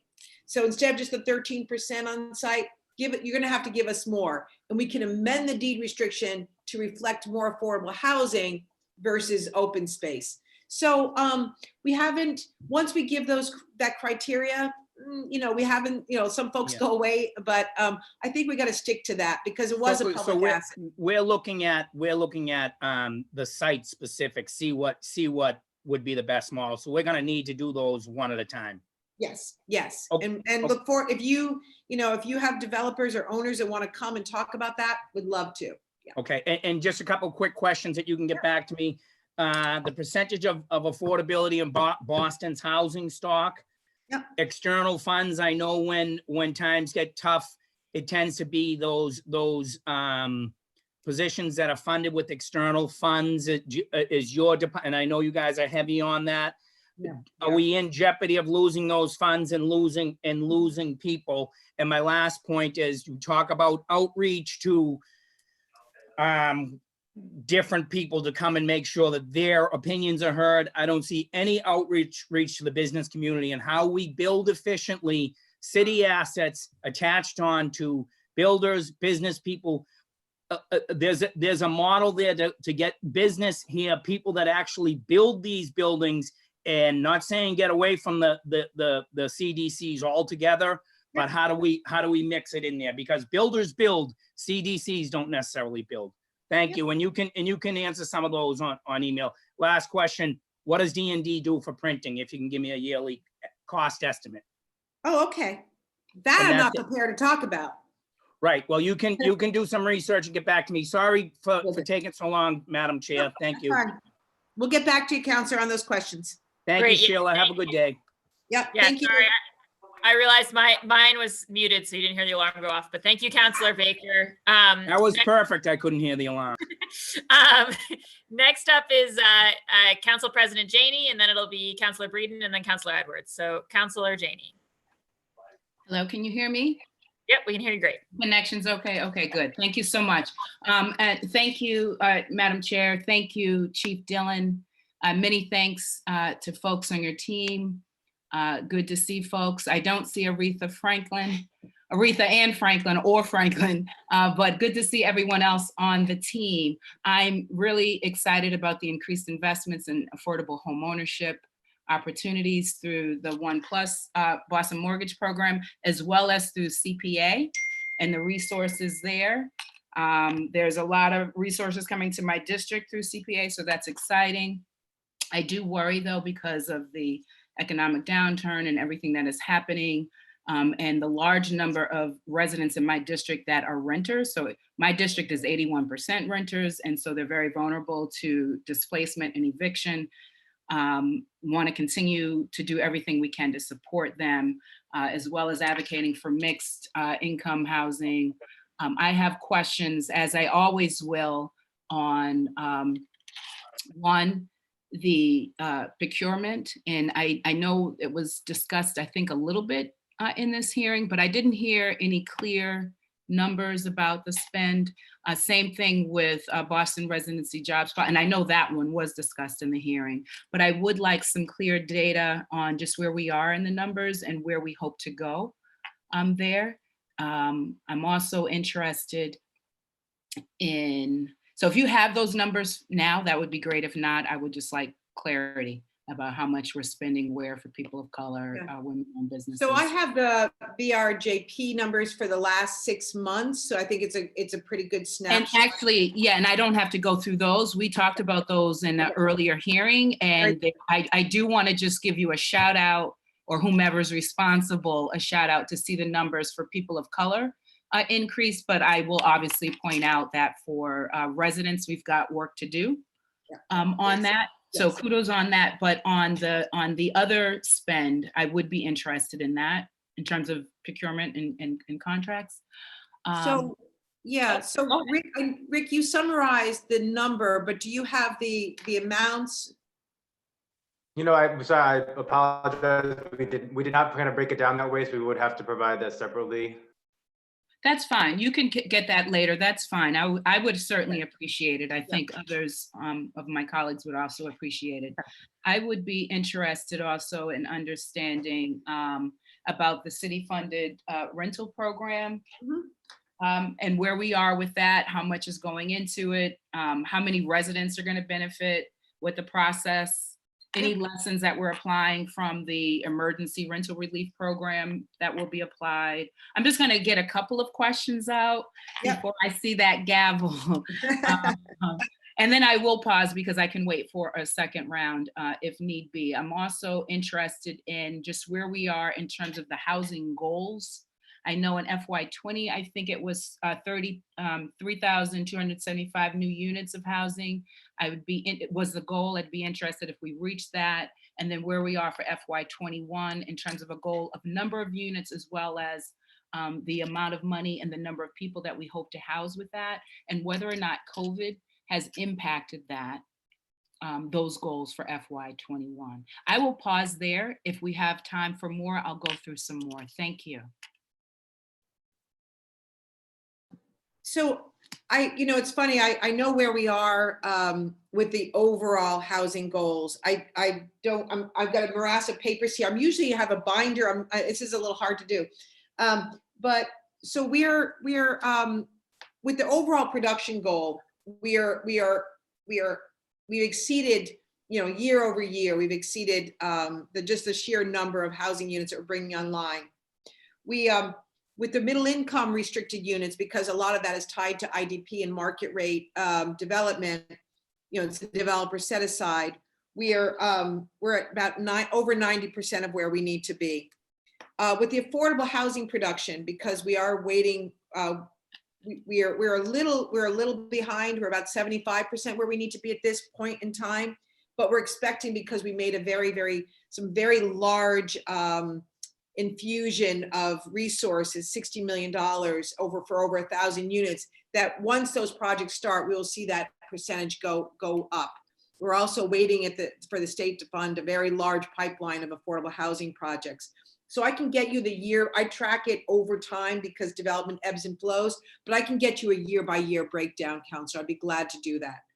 And then, that's not necessary, Chief Dillon. I just would be interested to make sure that we're staying on track. I am also very interested, as we look at new units, what percentage of the pie is going to affordable housing, what percentage of the pie is going to like affordable home ownership, etc. But you don't have to go back and get that. I would want to know that we're on track and that more of the pie, because my concern earlier was that too much of that pie was going to market rate and not enough in the affordable housing space. And we really need to create these mixed income communities. Yes. As you know, my district has a lot of deeply and affordable housing, and it's very concentrated in one area. And so it's important, as we look at development moving forward, that we create a variety of opportunities for residents to stay in there. I see the gavel is up. I would love to give you the opportunity if you wanted to add anything for other questions. The other questions that I have, Chair, I can wait for the next round. Thank you, Chief. Did you want to add anything, or should I ask another question? Sorry, I thought the gavel went up. Did the gavel go up? Oh, yes, it did. And I'm gonna forfeit my grace period. Thank you, Madam Chair. I'll wait for the next round. Okay, I'm confident that I know between in addition to Council President Janey, I think Councilor Edwards, who's coming up, and also myself will have questions about the city-funded rental voucher program that she asked about. So certainly, I think if in the next few people you could get to that, that'd be great. But we'll go next to Councilor Breeden and then Councilor Edwards. Councilor Breeden. Thank you. I'm going to keep myself just with audio because my internet connection, I'm actually on my phone right now, but I don't know what's happening in Brighton today. It's choppy out here. I had a few questions. One of the big challenges we have out here, thank you very much for all your work, Sheila, and your team under these incredible circumstances. I really can't imagine the pressure you folks are under, but I really feel that you're doing a great job, and thank you so much. Questions. you know, Alston Brighton, we have a huge number of new units of housing, but one big concern is the inclusionary development policy. 13%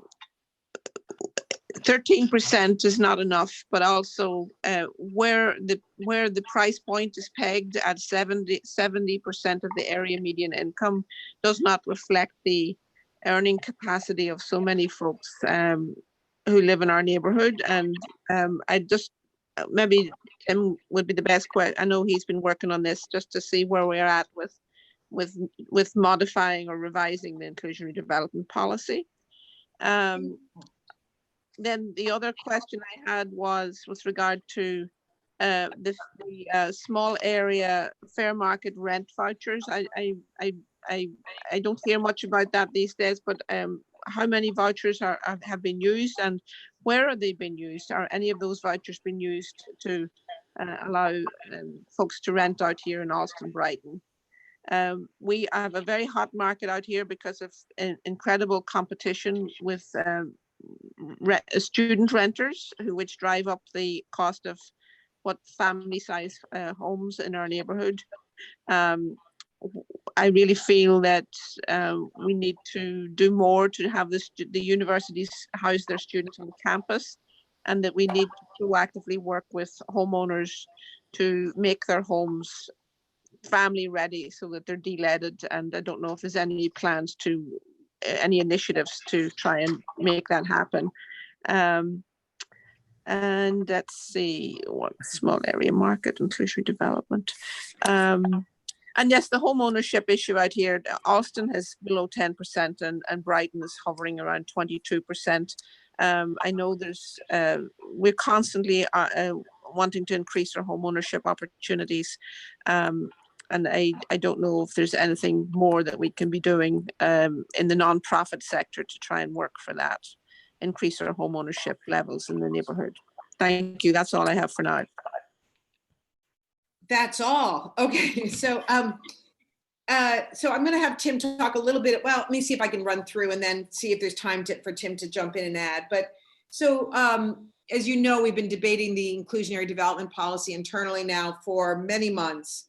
Looking at, and this was looking at the market very carefully and seeing how much, if there was more we could be asking from our developer community. You know, could they provide more affordable housing and at what level of affordability? And so, you know, in the last couple of months, I must say that work has stopped, and we will probably have to look and see whether or not the underwriting and the conditions have changed. But that work is underway, and we certainly have heard that that the inclusionary development policy may not be providing enough affordable housing or at the right levels. So I'll have Tim come back on that if there's time. So we agree that colleges and universities need to provide more housing on campus. We have been very supportive, and we have a goal in the housing plan to create 18,000 dorm beds. We've permitted about 10,000, I want to say, but the colleges and universities need to continue to look at this. I mean, we really do need, we need more of the students on campus or in college-sponsored housing and not in the neighborhoods. So we'll continue to push through the institutional master plans with the BPDA on that very issue. Deletting, we just got a $3 million grant in, I want to say in December of last year. So we do have deletting money available. There are some restrictions, it's federal money, but we work very, very hard to target children that have gotten any kind of elevated blood level determinations. So we're very, you know, well, we'd love to sit down with you and your staff and go over that program. It's a very robust program, and we're always looking for deletting properties. So we'd love to sit down with you on that. You're right, the small area FMRs gives more ability for renters with the voucher to move in other neighborhoods that might have a higher rent than the FMRs. I don't know if since the BHA made that change, whether or not households are moving into Alston and Brighton. I am assuming that they are. I don't have those numbers, but we can certainly get those for you. Tim, is there anything you want to add on IDP?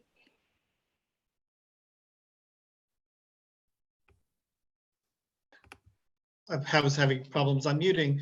I think that Sheila basically covered it. We do want to continue with it. We are very thankful for the communications and the consultations we've had with communities as well as with organizations, including in the Allston-Brighton area.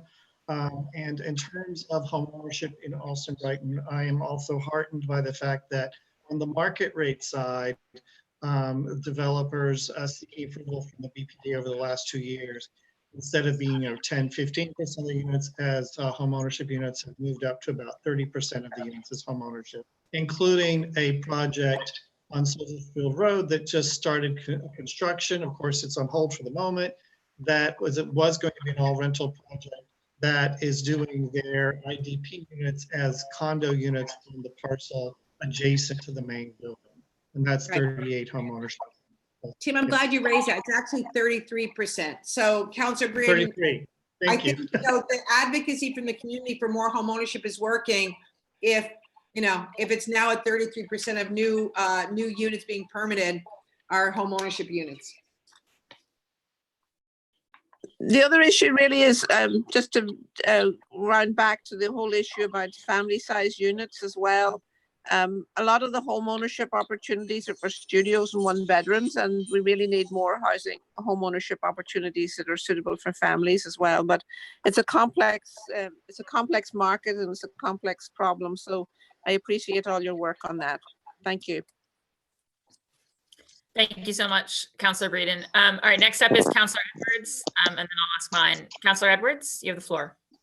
Thank you, and I apologize for the connection issues. I may experience them in this, so I have my phone as a plan B. But just to go first to the whole team at DND, I want to say thank you.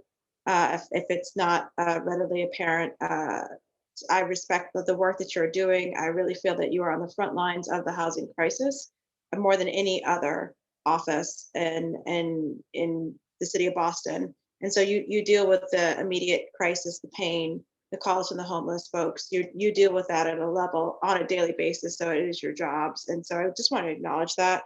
It's a lot of walk-ins, people who just randomly come in and just need help and have nowhere to go.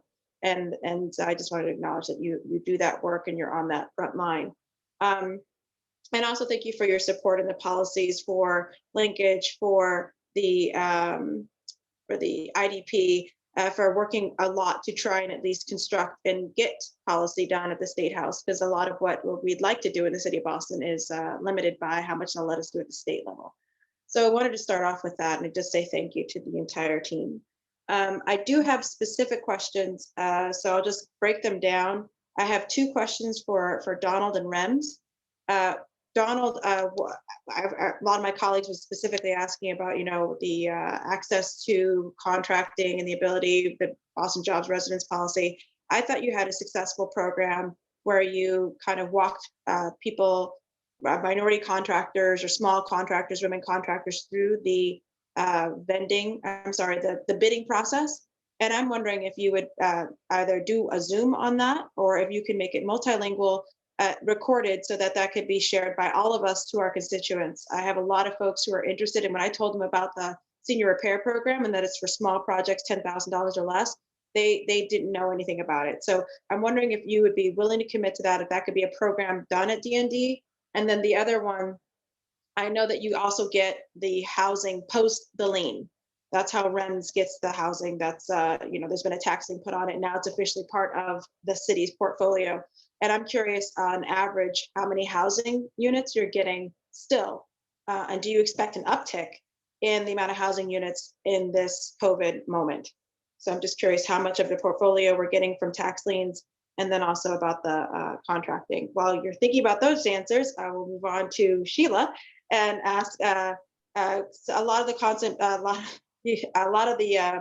questions were from my colleagues were about the concentrations, either of people of color or of wealth, of so on and so forth throughout.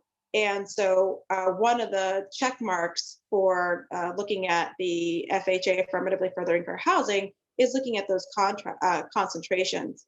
So I'm curious if DND, 1, how's the task force going, and 2, how do you think that we'll be looking at projects going forward. I think like the East Boston waterfront and how that developed and how it's looking, and as we're filling in those units and as we're coming up with contracts with the developers. So what burdens are we putting on them? Not on DND, not on BPDA. What are we putting on them to make sure that they're at the table to help affirmatively further our housing? And of course, yes, I do have several questions about the city voucher program, which is different than the rent relief. And that is, I believe, funded from city funds so far. When do you expect the rollout? And do you expect it to really be focused just on already deed restricted properties, or is this something people are going to be moving around with and just be capped at a certain amount no matter what? So I'll leave it at that. I know that's a lot. Under that, if you could just give a quick update on the Mercantile. Oh. And if not, if you want, the Mercantile is probably too specific. No, I can. So I'll take a quick stab at a couple of things and then hand it over to Donald Wright. So the voucher program is slated to start January 1-ish. There were several planning meetings internally and with external partners at the BHA.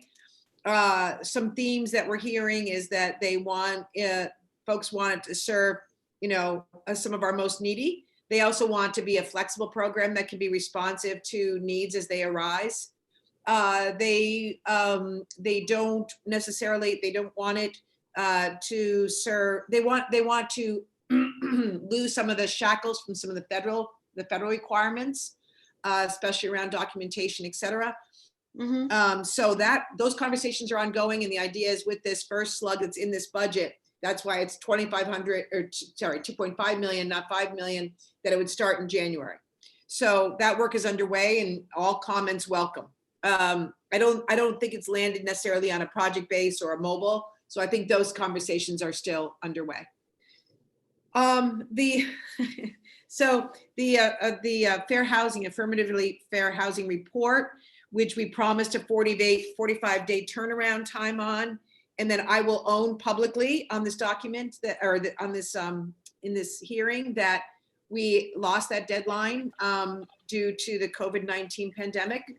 It was just, I said, okay, now a lot of this work's going to stop, so we'll focus on that, and the work has just changed. It's been very, very busy time, but there are sections that Tim and I are going back and forth on that we want to start giving to the committee to review in the upcoming days.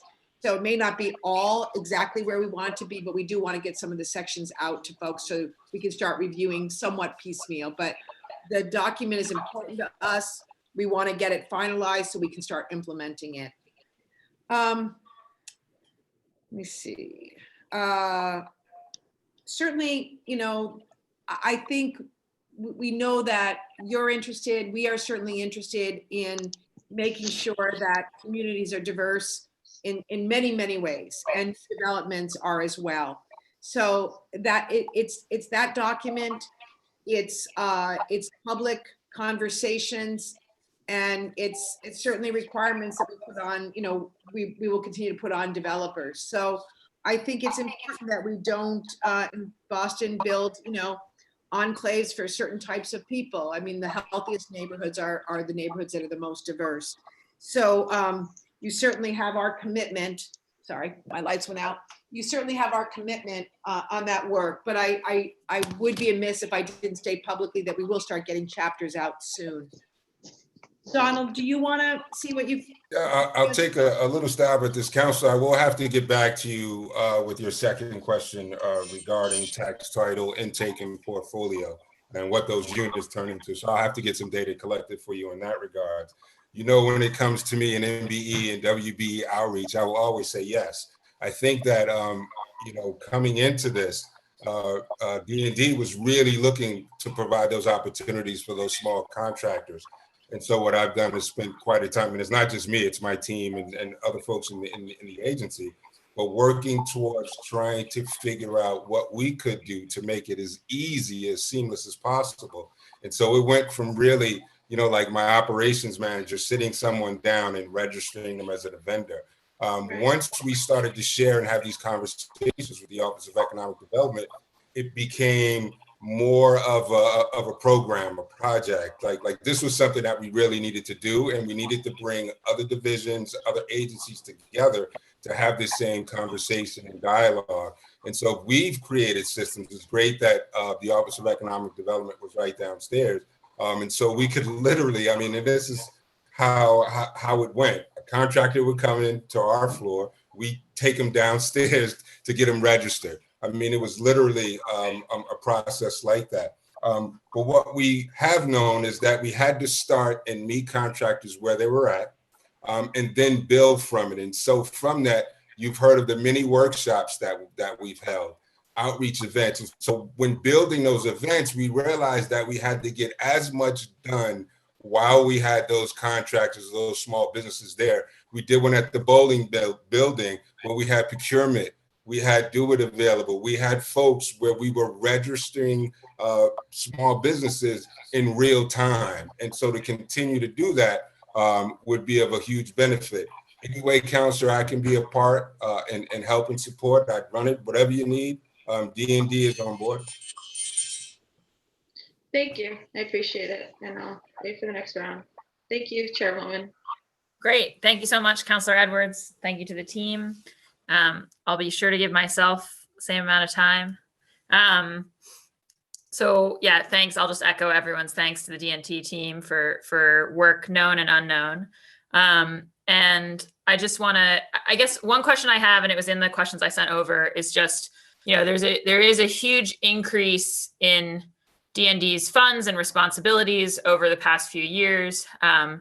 But when you look at the sort of 5-year FTE line, it's pretty flat. It's a little bit down, in fact. And so, and one of my sort of focuses as we enter this period that I think is obviously going to be a harder time financially, is, you know, I think probably the place where we have the most opportunity to grow city support for things is on the capital budget side because of the current fiscal climate. But you need sufficient operating capacity to actually spend capital money and to get projects up and running. And so I just wanted to ask you, Sheila, about kind of capacity on that front and right sizing the staff. Sure, and we I did have Rick look at this your question you're right, the FTEs have remained pretty flat. We have over the last 3-4 years when a more of an administrative position retires, we have replaced those positions. We've done a lot of changing up of positions, and we've made them much more program or development specific. So we just have looked at, we've analyzed every position there. And as you know, in city departments or government departments, there are folks that do a lot of the program work. And then there are some more behind the scenes that maybe aren't as busy. So we've made sure that every position that we're bringing on really, they're busy and that there's no downtime. So I think what you're seeing is the same number, but the actual roles of the FTEs have changed. We're also really trying to use Salesforce more now, and we're doing a lot of tracking and compliance online. So I think we're seeing more of a tech response oftentimes than using a lot of paper and having people manage a lot of paper. So Rick, I don't know if you have anything to add, but. No, I think obviously the majority of that new funding, or all of our funding in general, is for contracts and grants and loans. So it's not, it's our partners who are doing the bulk of the work and kind of utilizing those funds. And our role is making sure that they're performing, managing those contracts, managing those projects. As Sheila said, even though the total FTEs hasn't changed much or has even gone down, it's the mix that really counts. And we have added some key positions in the Office of Housing Stability, in Housing Development, to help manage those funds and those programs. Great, thanks. Yeah, no, I just think even when you have a lot of partners, it's amazing how much of the work really does have to get done by the public staff. And I think, you just want to make sure, especially when we've got funds that we really want to spend for the dual purposes of affordable housing and, job opportunities, that we don't have any bottlenecks. I guess another question I would love, Sheila, if you could just speak a little bit to kind of the directions that you're planning to take the AOP program this year. both in terms of, the relevance to this new situation. And, you talked about the possibility that it might be easier for us to get some first-time home buyer opportunities. Presumably, maybe it might be easier for us to get some AOP opportunities as well. But also would just love to know sort of what you've learned so far about that program and how you guys are tweaking it. So we love the AOP program, and we have a goal to do 1,000 units out of the market, occupied units. To date, we've done just shy of 300. But we love it. We love the program. There is a couple of takeaways. There hasn't been as many developers or nonprofits coming forward saying that they want to participate.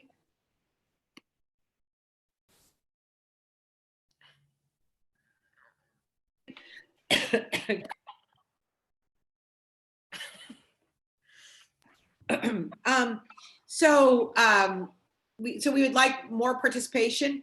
We're also looking at and getting ready. Jessica Boatwright has done a great job of bringing together a lot of the funders, state, a lot of our quasi-publics, and really looking at how we can not just focus on the triple deckers and 6 families, which are fabulous, but how do we grow the program so we're really in a position, thank you, we're really in a position to purchase larger apartment complexes, 20, 40, 50, Fair Lawn breaks my heart still, 300 units in Mattapan that someone tried to buy and create affordable housing. So they've given it a name, they've been meeting regularly, and it's capturing affordability through market acquisitions, comma. So we really want to grow the program and make it one that can be very retail and buy the small properties, but that we can have a big influence in stabilizing larger portfolios. If the market slows down, if the market starts to get more manageable, we really do want to be in a position where we can make and fund and support large scale acquisitions. We don't want to miss we don't want the bottom to fall out. We don't want 2008, 2009, but if the market becomes more reasonable, we want our development partners to be able to act. Absolutely. No, couldn't agree more. And I feel like there's so much of a risk in this situation. My colleagues have heard me say this, of you just sort of, you have a handful of vulture capitalists who are the only people left with stuff who swoop in just in general in the kind of, aftermath of the immediate crisis. And I just think it's so important for the city to be ready to be an acquirer and to be a partner in acquiring for permanent affordability. Agree. And if the market, if we see that the tax credit market, starts to really soften and we're not getting, then maybe we do more acquisitions than large tax credit projects. So I think we're just going to have to, review the market conditions over the next 2, 3, 6 months, year, and then, respond accordingly. Absolutely. And I would definitely say, I hope that also in that conversation, there's an opportunity when it's the right situation for co-op housing. I mean, I just think there's a bunch of really long running co-ops in my district that the land was acquired in particular moments, of opportunity, and a number of them have been very successful. So we love co-ops. So every year we put out money to develop co-ops, and there's very few takers. So we need to start a campaign. We do, and that's my time. So I'll have more questions on that in the second round. I think, technical assistance, we can work on that together. But all right, we're gonna go back up to the top. And again, so we'll do a second round of questions for counselors who are still here with us.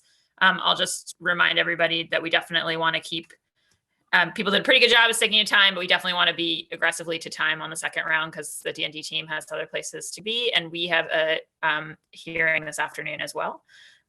So I think next up, when I look at who is still with us amongst my colleagues, it looks like it would be Counselor Mejia, and then it'll be Counselor Asabi George. So Counselor Mejia, you have the floor for second round questions.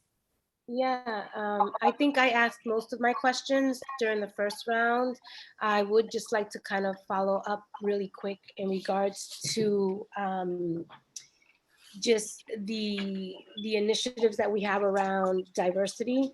And also I'm curious about, I know that when I was on the campaign trail, I was like 50% IDP, and everybody was looking at me like my head was gonna fall off my body. And so I'm just curious of what we're doing to engage developers to be a little bit more mindful of the housing crunch, and what role, if any, you know, we can play to help support some more of an aggressive effort to increase the number of affordable units. And I'm also curious about, you know, the way we define affordability is affordable to who? And I'm really excited to hear the work that's being done around low-income housing and making a concerted effort of making sure that we are building housing for folks who can't afford it. But I'm just curious about, you know, how are we, I mean, I know how we define affordability, but what efforts are we making as a city to redefine that? Redefine, I know you guys like, what is she asking? No, So no, let me, I know. you know, I could break it down and keep it as real as I can. What I'm really concerned about right now is there are people who are making $25,000 a year, and there are 5 or 6 people living in one place just so that they can stay here in Boston. But what is happening is that a lot of people are ending up moving to Brockton and Randolph and Stoughton because they can't afford to live here, but have to commute here every single day to work in the city of Boston. And so my concern is that I know there are a lot of great initiatives coming out of the housing department. I'm just really curious about, you know, if we could be a little bit more aggressive on making sure that our most neediest are able to stay here in the city of Boston. No, those are fabulous comments and questions and topics. So as I mentioned, we were looking at the inclusionary development policy before COVID-19 and saying, you know, can we ask developers to do more affordable housing at different incomes without you know, chilling development. So that work is underway, and we're, you know, we really, you know, we're going to stress developments as much as we can without stopping development. But at DND, and that work is really sitting with a lot with the BPDA, and they're being very thoughtful about it. At DND, even though, I mean, we go out and we say, we're going to create 50 units or 60 units or 70 units of affordable housing. And some community members, you know, are saying, what are the rents? What are, you know, affordable to whom? And they're saying, wait a minute, my family can't afford those affordable rents, right?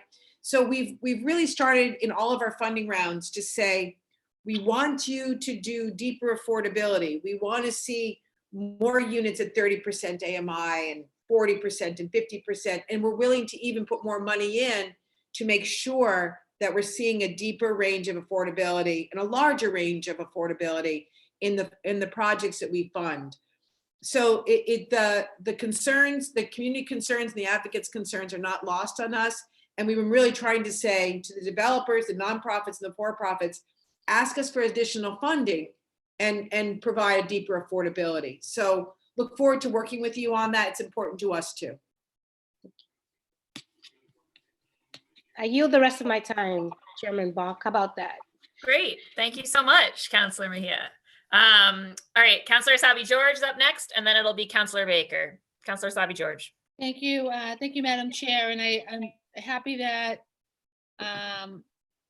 Lila's still on the call because I am interested in some information about the homeless peer navigators, and just wondering if the $155,000 that was added to the budget to expand homeless outreach to individuals who are currently not in shelter, is that part of the peer navigator program?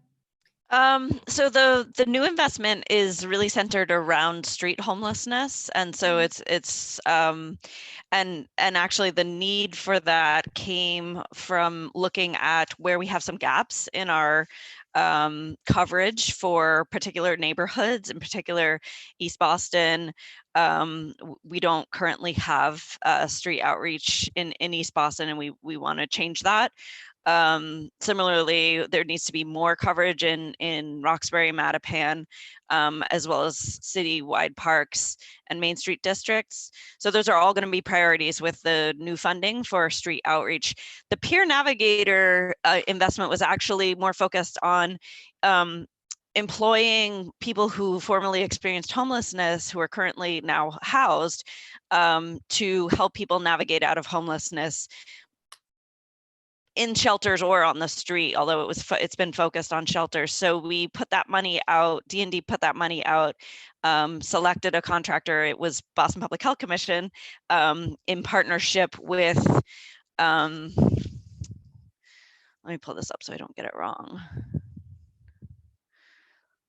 And then while you are pulling that up, Lila, I'm interested in, the number of individuals that we've been able to connect with overall or up to date, and what we're looking to add to our outreach efforts, how many individuals we're looking to additionally connect with, especially in those communities. And then how are we keeping track sort of the success rates? And then I'm sure that this is related to some of the front door triage efforts. There's an additional investment, it looks like, of just about $500,000 to expand front door triage. And certainly thinking that those things are connected.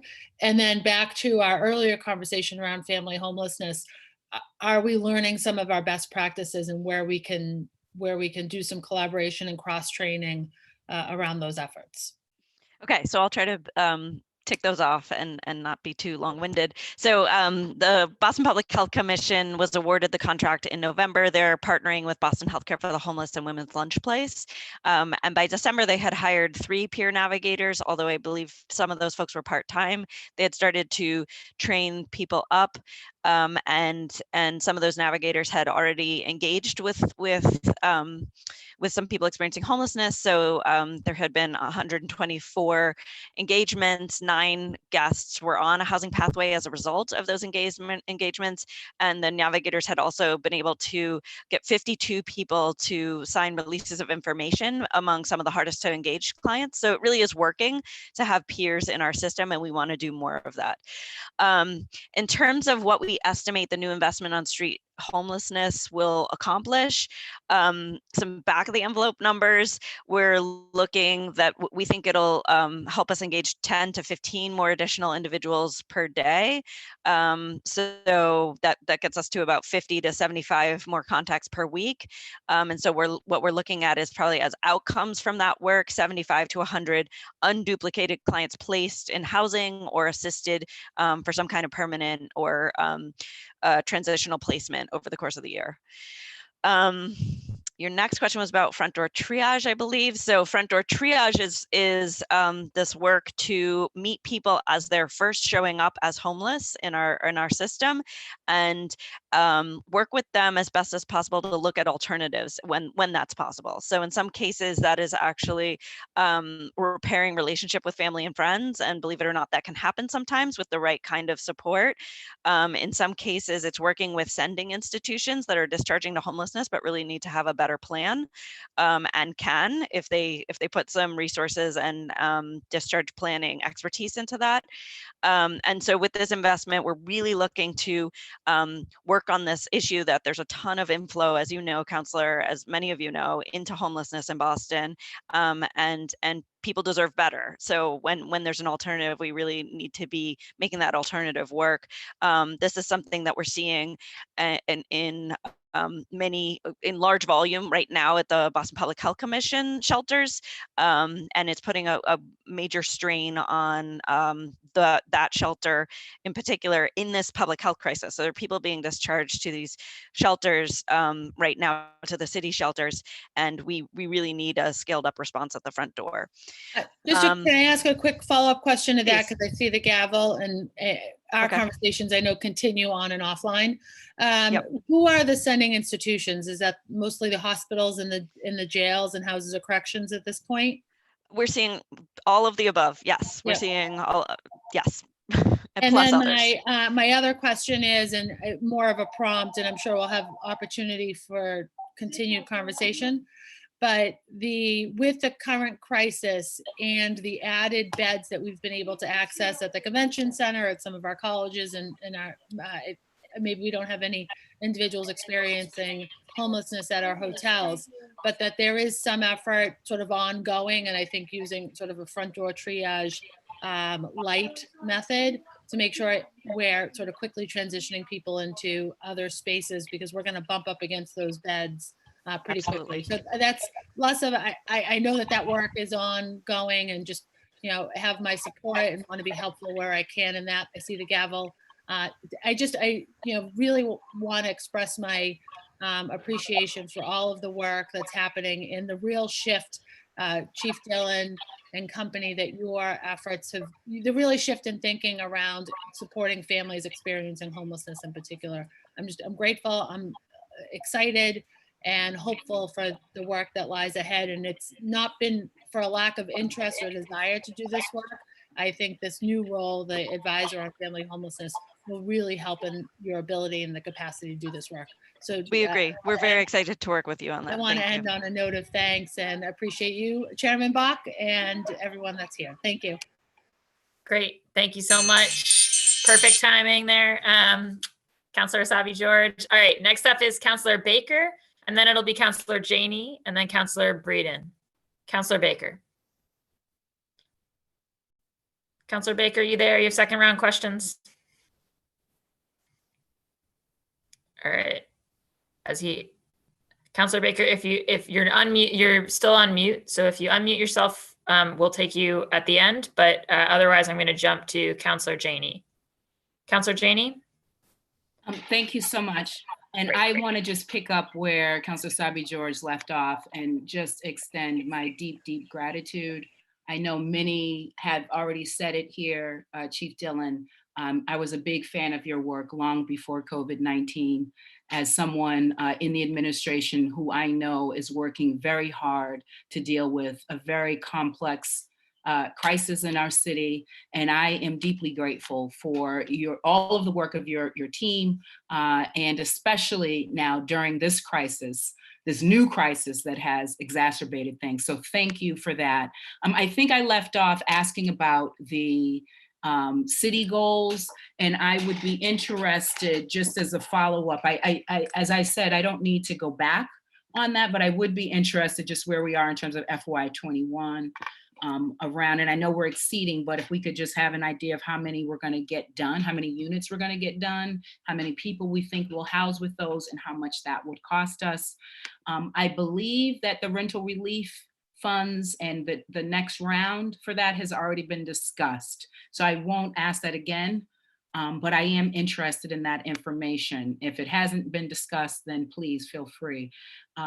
Then with I believe also that there is a cut, or that there's some revenue that's being lost in terms of the external fund budget, $442,000, and was just wondering if you could speak to if any projects are going to be impacted by that decrease.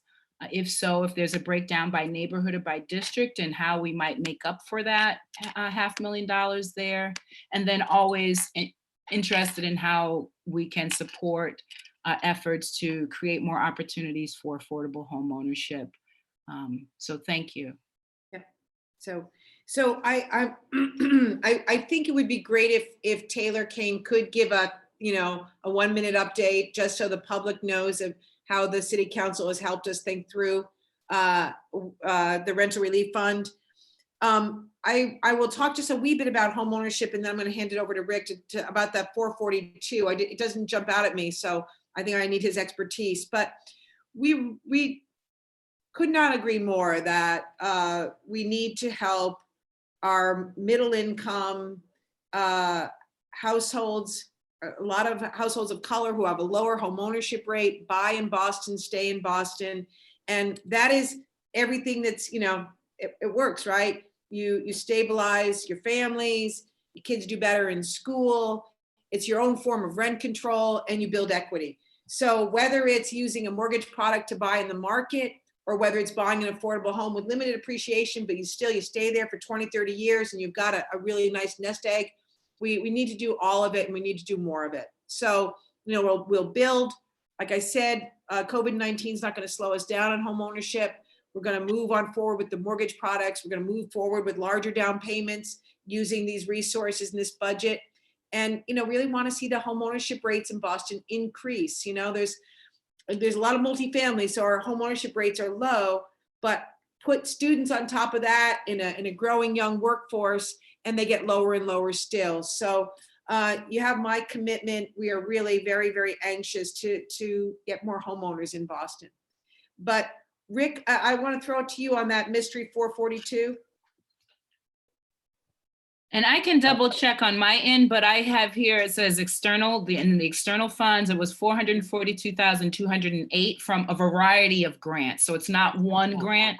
It was just a total of a variety of grants. And so I was just wondering about that.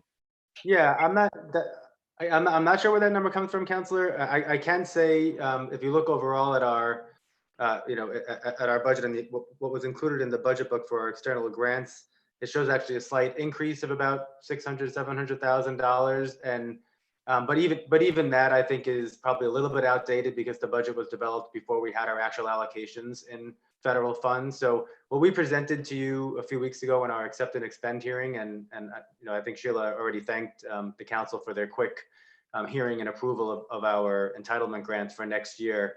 But what we presented was we're actually seeing some slight increases in our entitlement awards, which is always nice because we have an administration that tries to cut or eliminate all of those programs every year, and then Congress has to kind of beat that back. And we've been successful in lobbying along with the other jurisdictions to maintain and even get some increases in that funding. Well, that's good to hear then. That's good to hear. Yeah. Okay. Good. And anything on just plans for the next round moving forward? Taylor, can you give a quick summary? Thanks. Yes, happy to. So can give a quick summary about where we are in this round and to express our thanks again for the working session that happened last week, I believe at this point, for thinking about round two. So since we had the lottery on April 13th, we've referred 800 households, as the council knows by lottery rank, to vendors to complete the application form. And as of Monday, the vendors have received 358 applications back from folks who were referred from the lottery. And of those applications returned, the vendors have determined that around 309 are going to be eligible for rental relief. And in the past week and a half, vendors have issued $223,661 in assistance, and this is covering rent for April and May. And so we will continue referring folks from the lottery for application processing, and the vendors will continue reviewing applications, going over eligibility until funding is exhausted.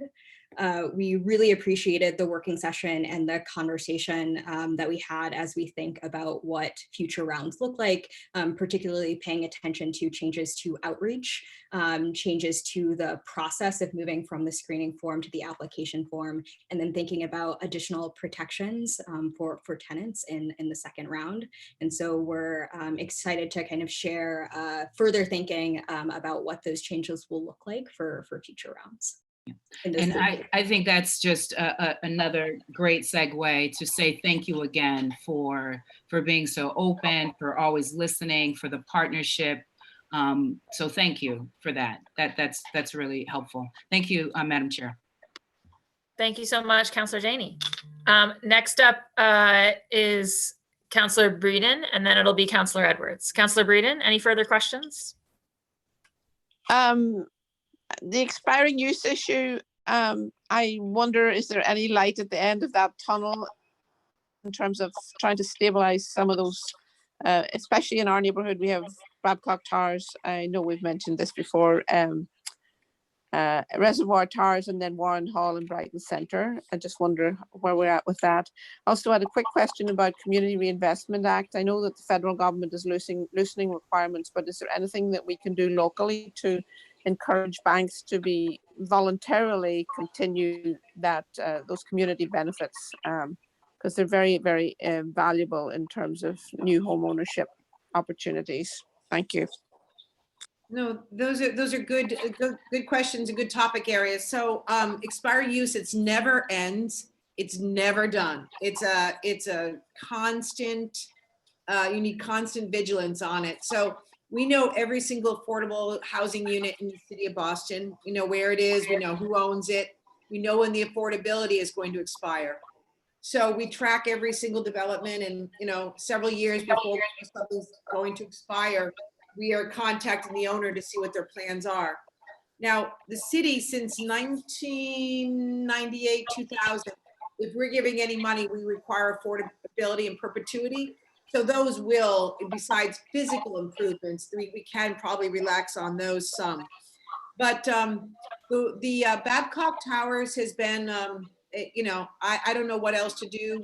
We've contacted the owner. I'm sure you've contacted the owner. Mass HUD Tenant Alliance has organized the tenants. The owner does not want to extend the affordability. So now I think we need to shift on that one and make sure the tenants are okay, working with Two Life and JJ Carroll and maybe, you know, some rental subsidies, etc. So it's we hate to lose them, but Warren was the same. You know, you reach out, and sometimes owners just are refusing to cooperate. The difference with Warren, though, is that the tenants had federal protections, whereas the tenants in Babcock Towers do not. So, you know, we'll continue working closely with your office and making sure that the residents of Babcock Towers are going to be okay. They're a wonderful, as you know, they're a wonderful group of people, and they care deeply about their homes and staying in the Brighton, Alston Brighton area. CRA. Tim, do you mind fielding the CRA question? Because I know you've been thinking about that.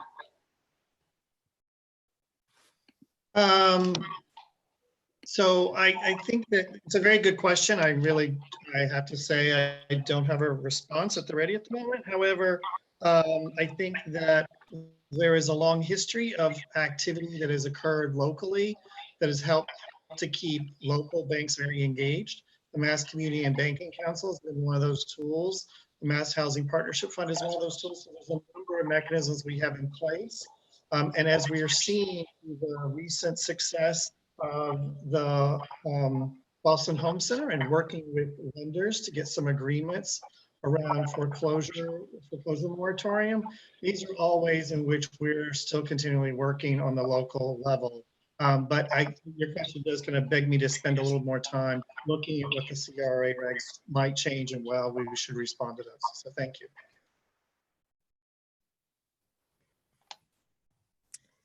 That's me. You're all set, Counselor? Yes, I am. Thank you so much.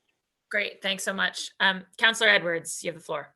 Thank you. I just wanted to follow up on, well, one, the numbers are great, Taylor. Thank you so much. So we're at about 300 people so far. It's only going to increase.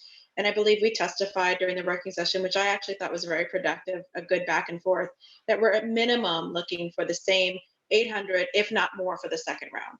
So that's how I understand is our goal is to meet the minimum 800, to match that, and if not go higher. So thank you again.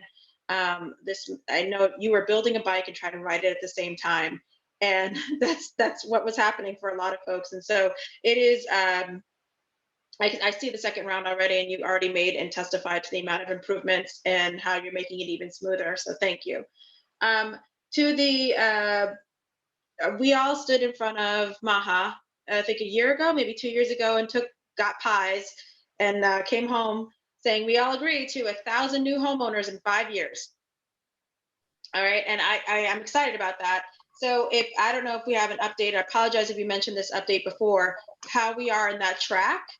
Pie plates, Councilor Sabi George. Yeah, I don't cook. I don't care. It was something anyway. But so I'm curious if we could track that, where we were, if it was a year or two ago, how we see that projection. I know that this pandemic has paused most of our projections, but I guess I'm just asking for a general update on where we're seeing ourselves with that.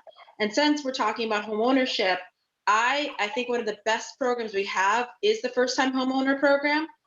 And I'm wondering if it could be expanded to include a streamline for cooperative owners. That we're not just talking about folks who are interested in owning as like Lydia Edwards by herself, But I just feel that for a lot of folks in my well, I don't know what generation you want to put me in. I'm 1980. Some people say I'm X, some people say I'm a millennial. 40 and down, that's me. There's a lot of us who will never own the traditional way. Is there a way to look at us owning cooperatively? So 3 of us can come together for a down payment. 3 of us can own the triple decker. How do we create at least a program to get educated? I remember at DND, one of the biggest hindrances was the fact that the banking institutions were not loaning and not helping out. So I'm wondering if we could come up with a program for what cooperative ownership even looks like, how to get in line for it, and then talk to our banking institutions and say, you need to lend differently. Talk to them about lending differently, even for the ADU program. A lot of people make too much money, and with the whole the draining system, the sprinkler system. Can we talk to institutions about being better lenders and neighbors in Boston? And then finally, I don't know where the conversation is on land trusts. I know there's a big debate, CDCs are like, we already are land trusts and so on and so forth. But yeah, well, that's, I love CDCs, I love them, but a lot of times there's a, but I'm just curious. I think right now is the time to be as creative as possible. You guys already are. And just asking for updates on a lot of conversations we've been having. So thank you. Yeah, no, let me take a stab at a couple of these, but team, feel free to jump in. So I'm just looking at my plan performance goals, and it seems like we're at 346 homeowners supported. That's down payment and closing costs or actual affordable properties they bought out of the 1,000. So glad to get your breakdown of sort of those components. But and I think hopefully we're going to see that number increase as the new resources through CPA and this particular budget hit the street. So want to do that. I love land trusts. I think we all love land trusts. We're supporting the Chinatown Land Trust right now. Continue to work with DSNI and building out their remaining parcels. Working with the Urban Farm Institute on their land trust. So all for land trusts. I mean, I think the CDCs will argue that, hey, you get affordability because we agree to all these deed restrictions. So what do we need the land trust for?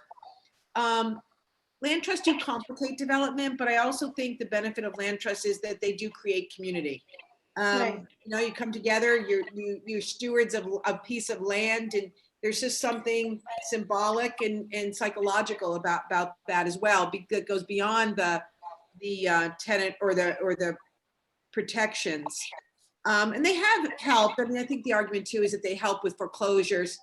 They do. I mean, DSNI's had a handful of foreclosures, and the land trust has made it more difficult for banks to foreclose, although we probably would have worked something out anyways. But I think there is value as a way to bring communities together and plan. I would, so all that to say, yes, supportive of land trusts. Land trusts, though, are organizations that have to pay taxes and collect dues. And so they do require a certain amount of infrastructure. So my worry has always been that if every neighborhood has its own land trust, there is an infrastructure that needs to be set up that we really have to take seriously. Otherwise, we're putting a lot of people at risk. Finally, I'm intrigued by the idea of unrelated parties coming together and buying.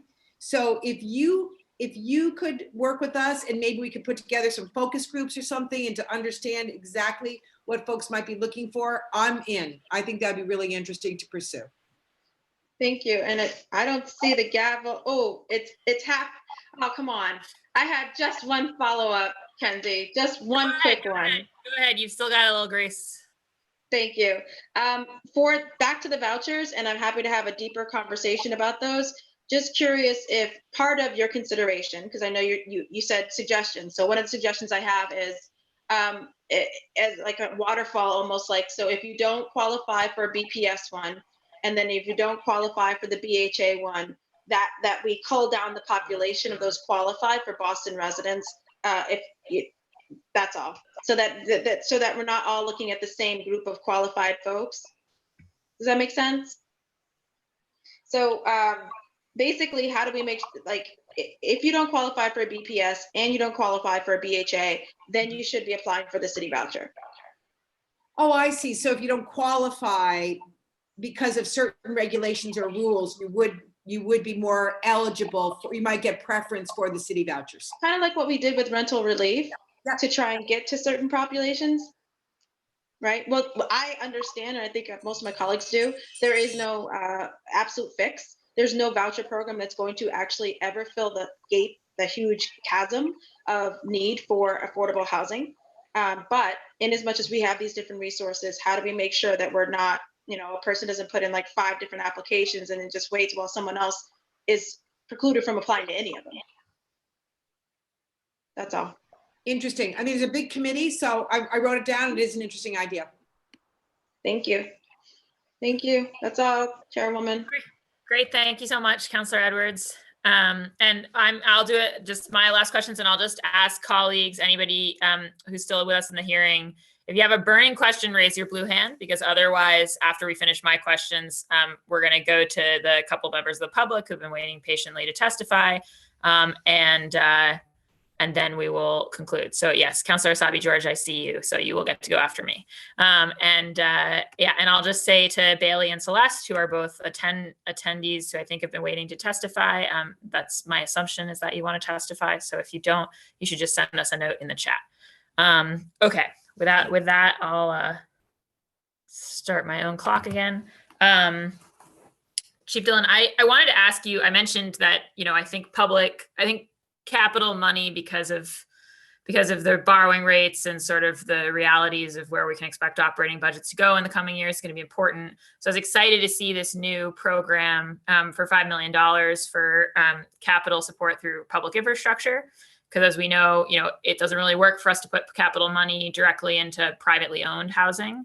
And so I would just love to understand how you and your team are thinking about that new program, how you're thinking about prioritizing it, like what's the system going to be. I know whenever we make new resources available, we're always asking the question of how does this create new housing opportunities as opposed to just ones that would have happened anyways. And so just would love to hear a little bit more about that new program. So I'm gonna toss this one to Rick because he's been closer to the funding sources and how it's going to get used. So I'll let him start and then I'll clean up. Yeah, thanks, Jill. Thanks, Counselor. I think I'll start by saying, obviously, the program is still very much in development. We've been working really closely with the budget office. There are, as you know, restrictions on capital funding that we have to make sure we are complying with. And because it's city dollars, there has to be a public bidding process. And a lot of times these infrastructure costs would normally have been carried out, by the developer, and they may not have been using a public bidding process. So we have to make sure that they're complying. We're looking at MassWorks as kind of the model, although we want to be sure that we're not supplanting MassWorks funding. We don't want to reduce the amount of MassWorks we're getting because we're providing funding for these types of costs instead. But as you mentioned, the idea is that we're taking city capital dollars, which can only be used for public assets like roadways or utilities, and we are putting that funding out there. And the idea is we'll be inviting projects to apply to access that funding in exchange for deeper affordability or more affordability in their projects. So, a lot of the details aren't kind of fleshed out sort of logistically, but I think that's the concept. And we know, we've heard from developers, we know that these costs exist and that they are a barrier to achieving levels of affordability that we would like to see in projects within the city. But I think, as we move along, we're happy to kind of keep you updated and help you understand how it unfolds. Yeah, no, that would be great. And I think just keeping in mind also the kinds of particular capital projects that tend to accompany affordable housing, maybe differentially. So thinking about, the fact that often our affordable housing is on sites that need remediation, thinking about the fact that, I know one of our frustrations at the Housing Authority, especially in redeveloping public housing, is that so often this was built on street grids that were designed to be sort of like hostile to and separate from the rest of the neighborhood. But as we all know, repairing any of that and doing new street work is expensive. So just, would love to be involved in the ongoing conversations about that. And then I had also asked a question just about, with the home repair loans program, what the opportunity, and maybe this is a question for Donald, or someone else, but just what the opportunity is to create sort of like a recommended pool of contractors that might help us get some minority and women-owned businesses that work, because it's small level work. So there's an opportunity without some of the bonding capacity issues we run into to really direct that. And I know it's people making their own contracting decisions when we give them, but it just feels like there's an opportunity there. So I'd love to hear what we're doing or what we could do on that front. Yeah, so I'll start, and then if Donald has any ideas, please, Donald, jump in. So right now, I think the number is about of the approved home contractors that we use, and the jobs aren't huge. They're good size though, but what it is, it's this real steady amount of income for small businesses. About 42%, I think that my number is right, are WMBE. So I mean, there really is a lot of local and women and minority-owned businesses that we're supporting, which we really would like to even grow that number more. Now, anyone who is going to go through our programs that are not seniors, they can choose their own contractors, but we can suggest that they use the contractors that we have pre-approved from this list as well. So seniors are getting assigned these contractors that we feel very good about. And then also there is other people can use the list. So, and I think Donald mentioned we are working with JPNDC to see if we can increase that number of businesses that we can use. And JPNDC is providing supports to get them the right insurance and the builder's risk and all the things that they need, and teach them how to bid, et cetera. So we would love to make that number, that 42%, we would like to have that go even higher.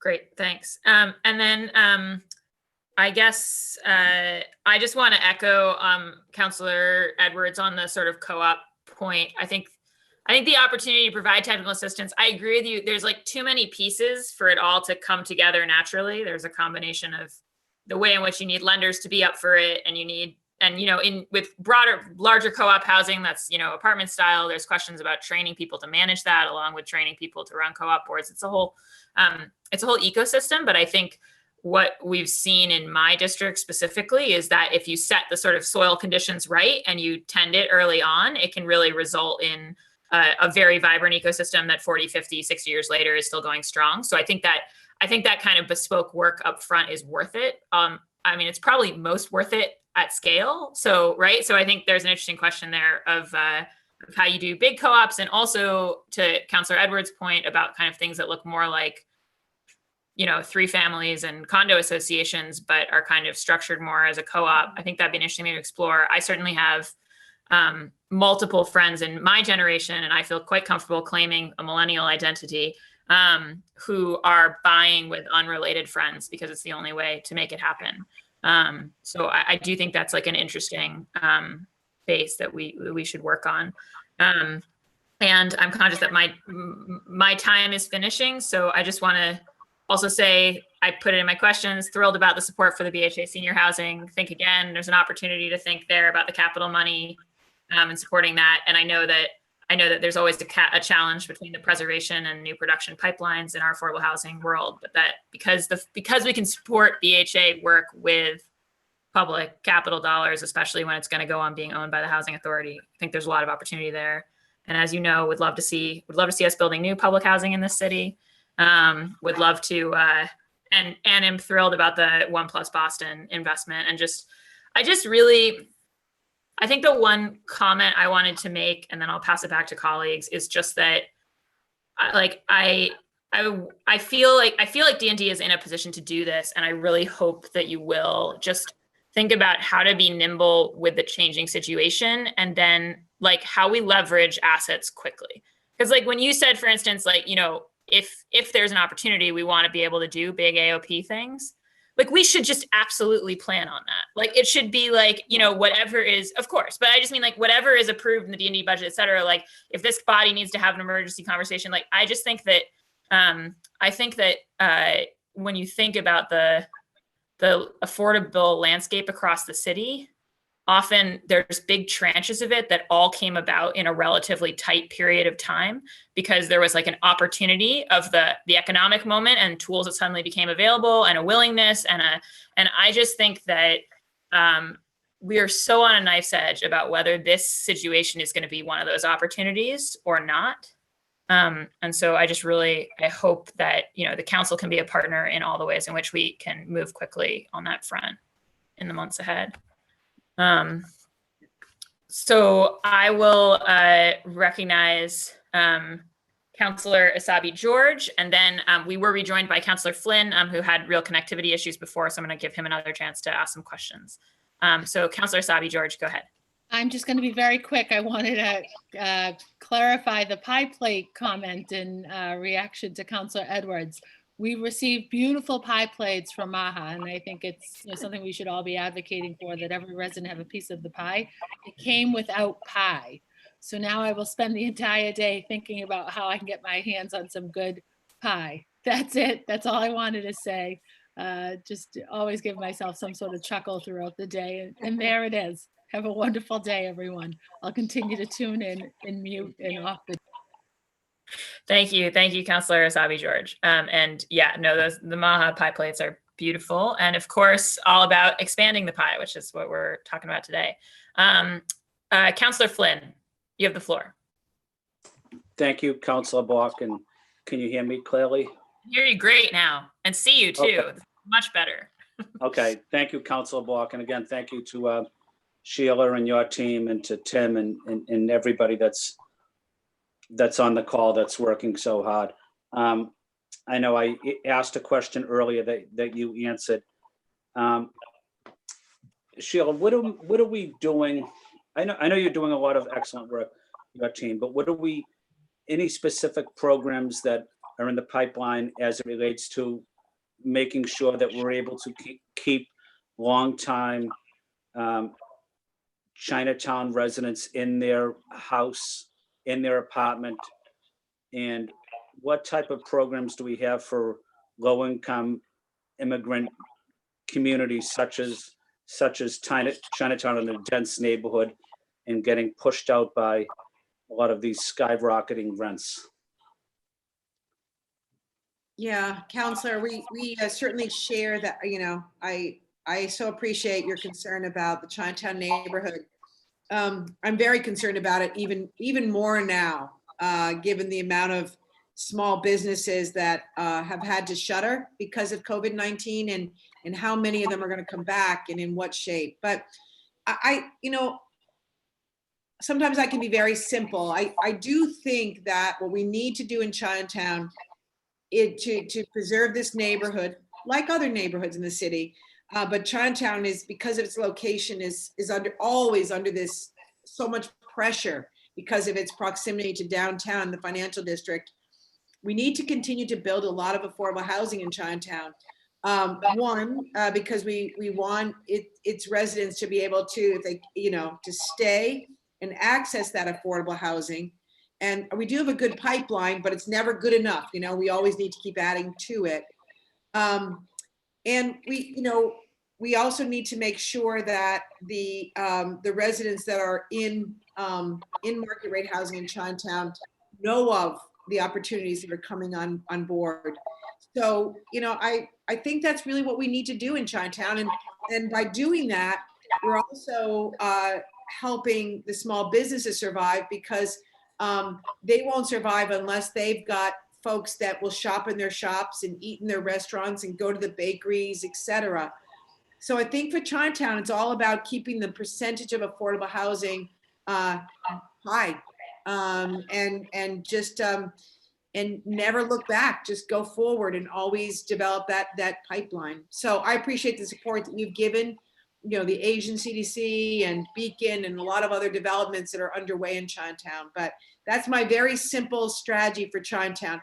And I think we got to be very careful about, I know there's a downtown master plan right now that the BPDA is undertaking, and they're really looking at how to plan for Chinatown in such a way that we don't lose Chinatown. And a lot of that is, what we allow for building, under what conditions, etc. I'll stop there. Well, Thank you.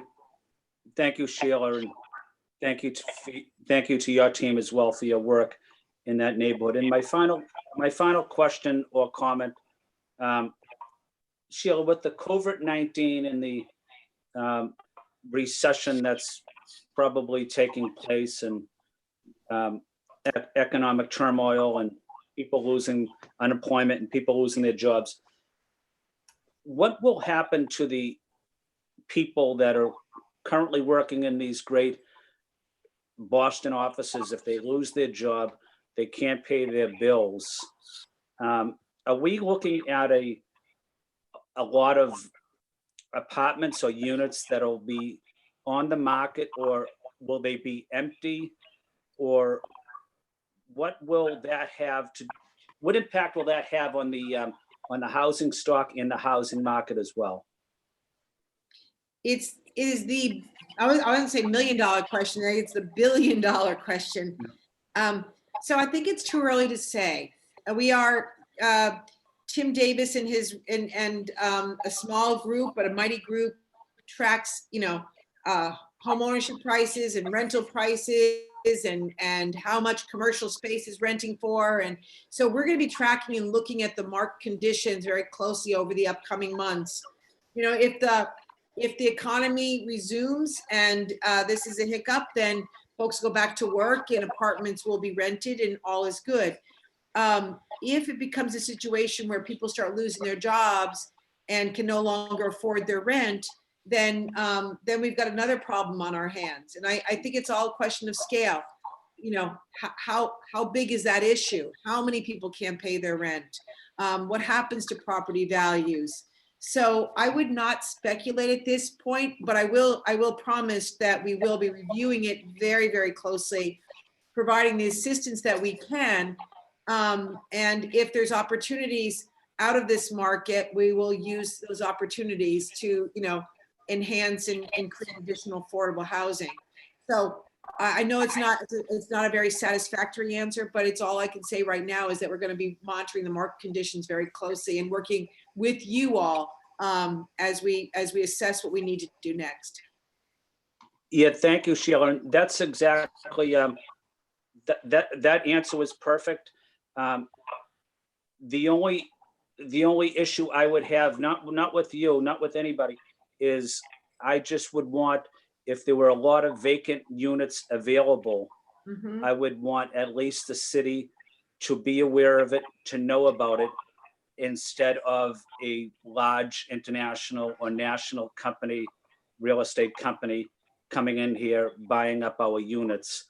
I would rather the city or the state involved in at least discussing it and in being part of the solution, being part of the debate as well. And I know you are, but that's something I do think about as this recession continues.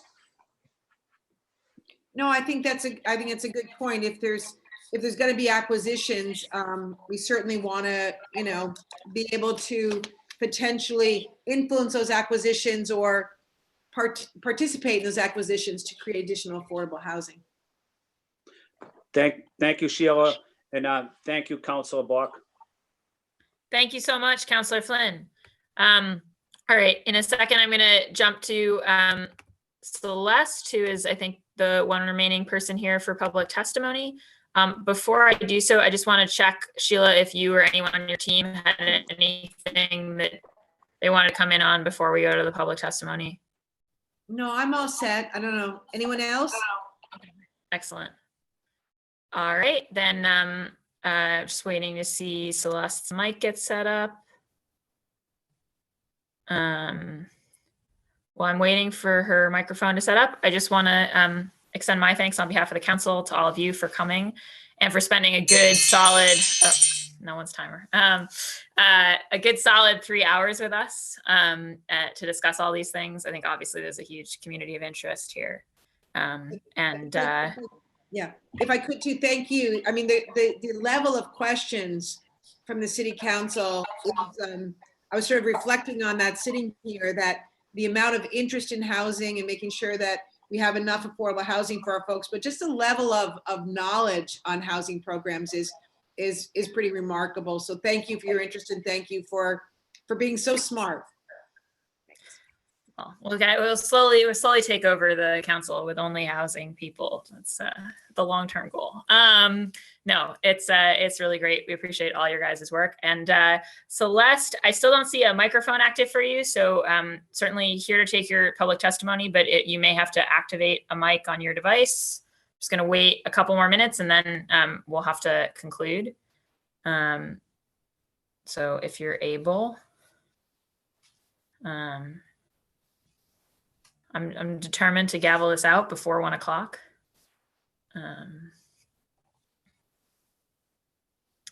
All right. I think unfortunately, it looks like we haven't been able to get Celeste's microphone set up. So I'll just say to Celeste and to anybody watching at home that you can still submit public testimony. So you can submit written testimony by emailing ccc.wm, stands for Ways and Means, at boston.gov. Or you can go to the Boston City Council's budget website, which is boston.gov/council-FY21Budget. And there's a way to submit both video and written testimony there. And we make sure all the counselors get that. It gets appended to the site that this hearing notice is on. So we just generally make it available. And as I said, if you submit it in another language, we'll also get it translated.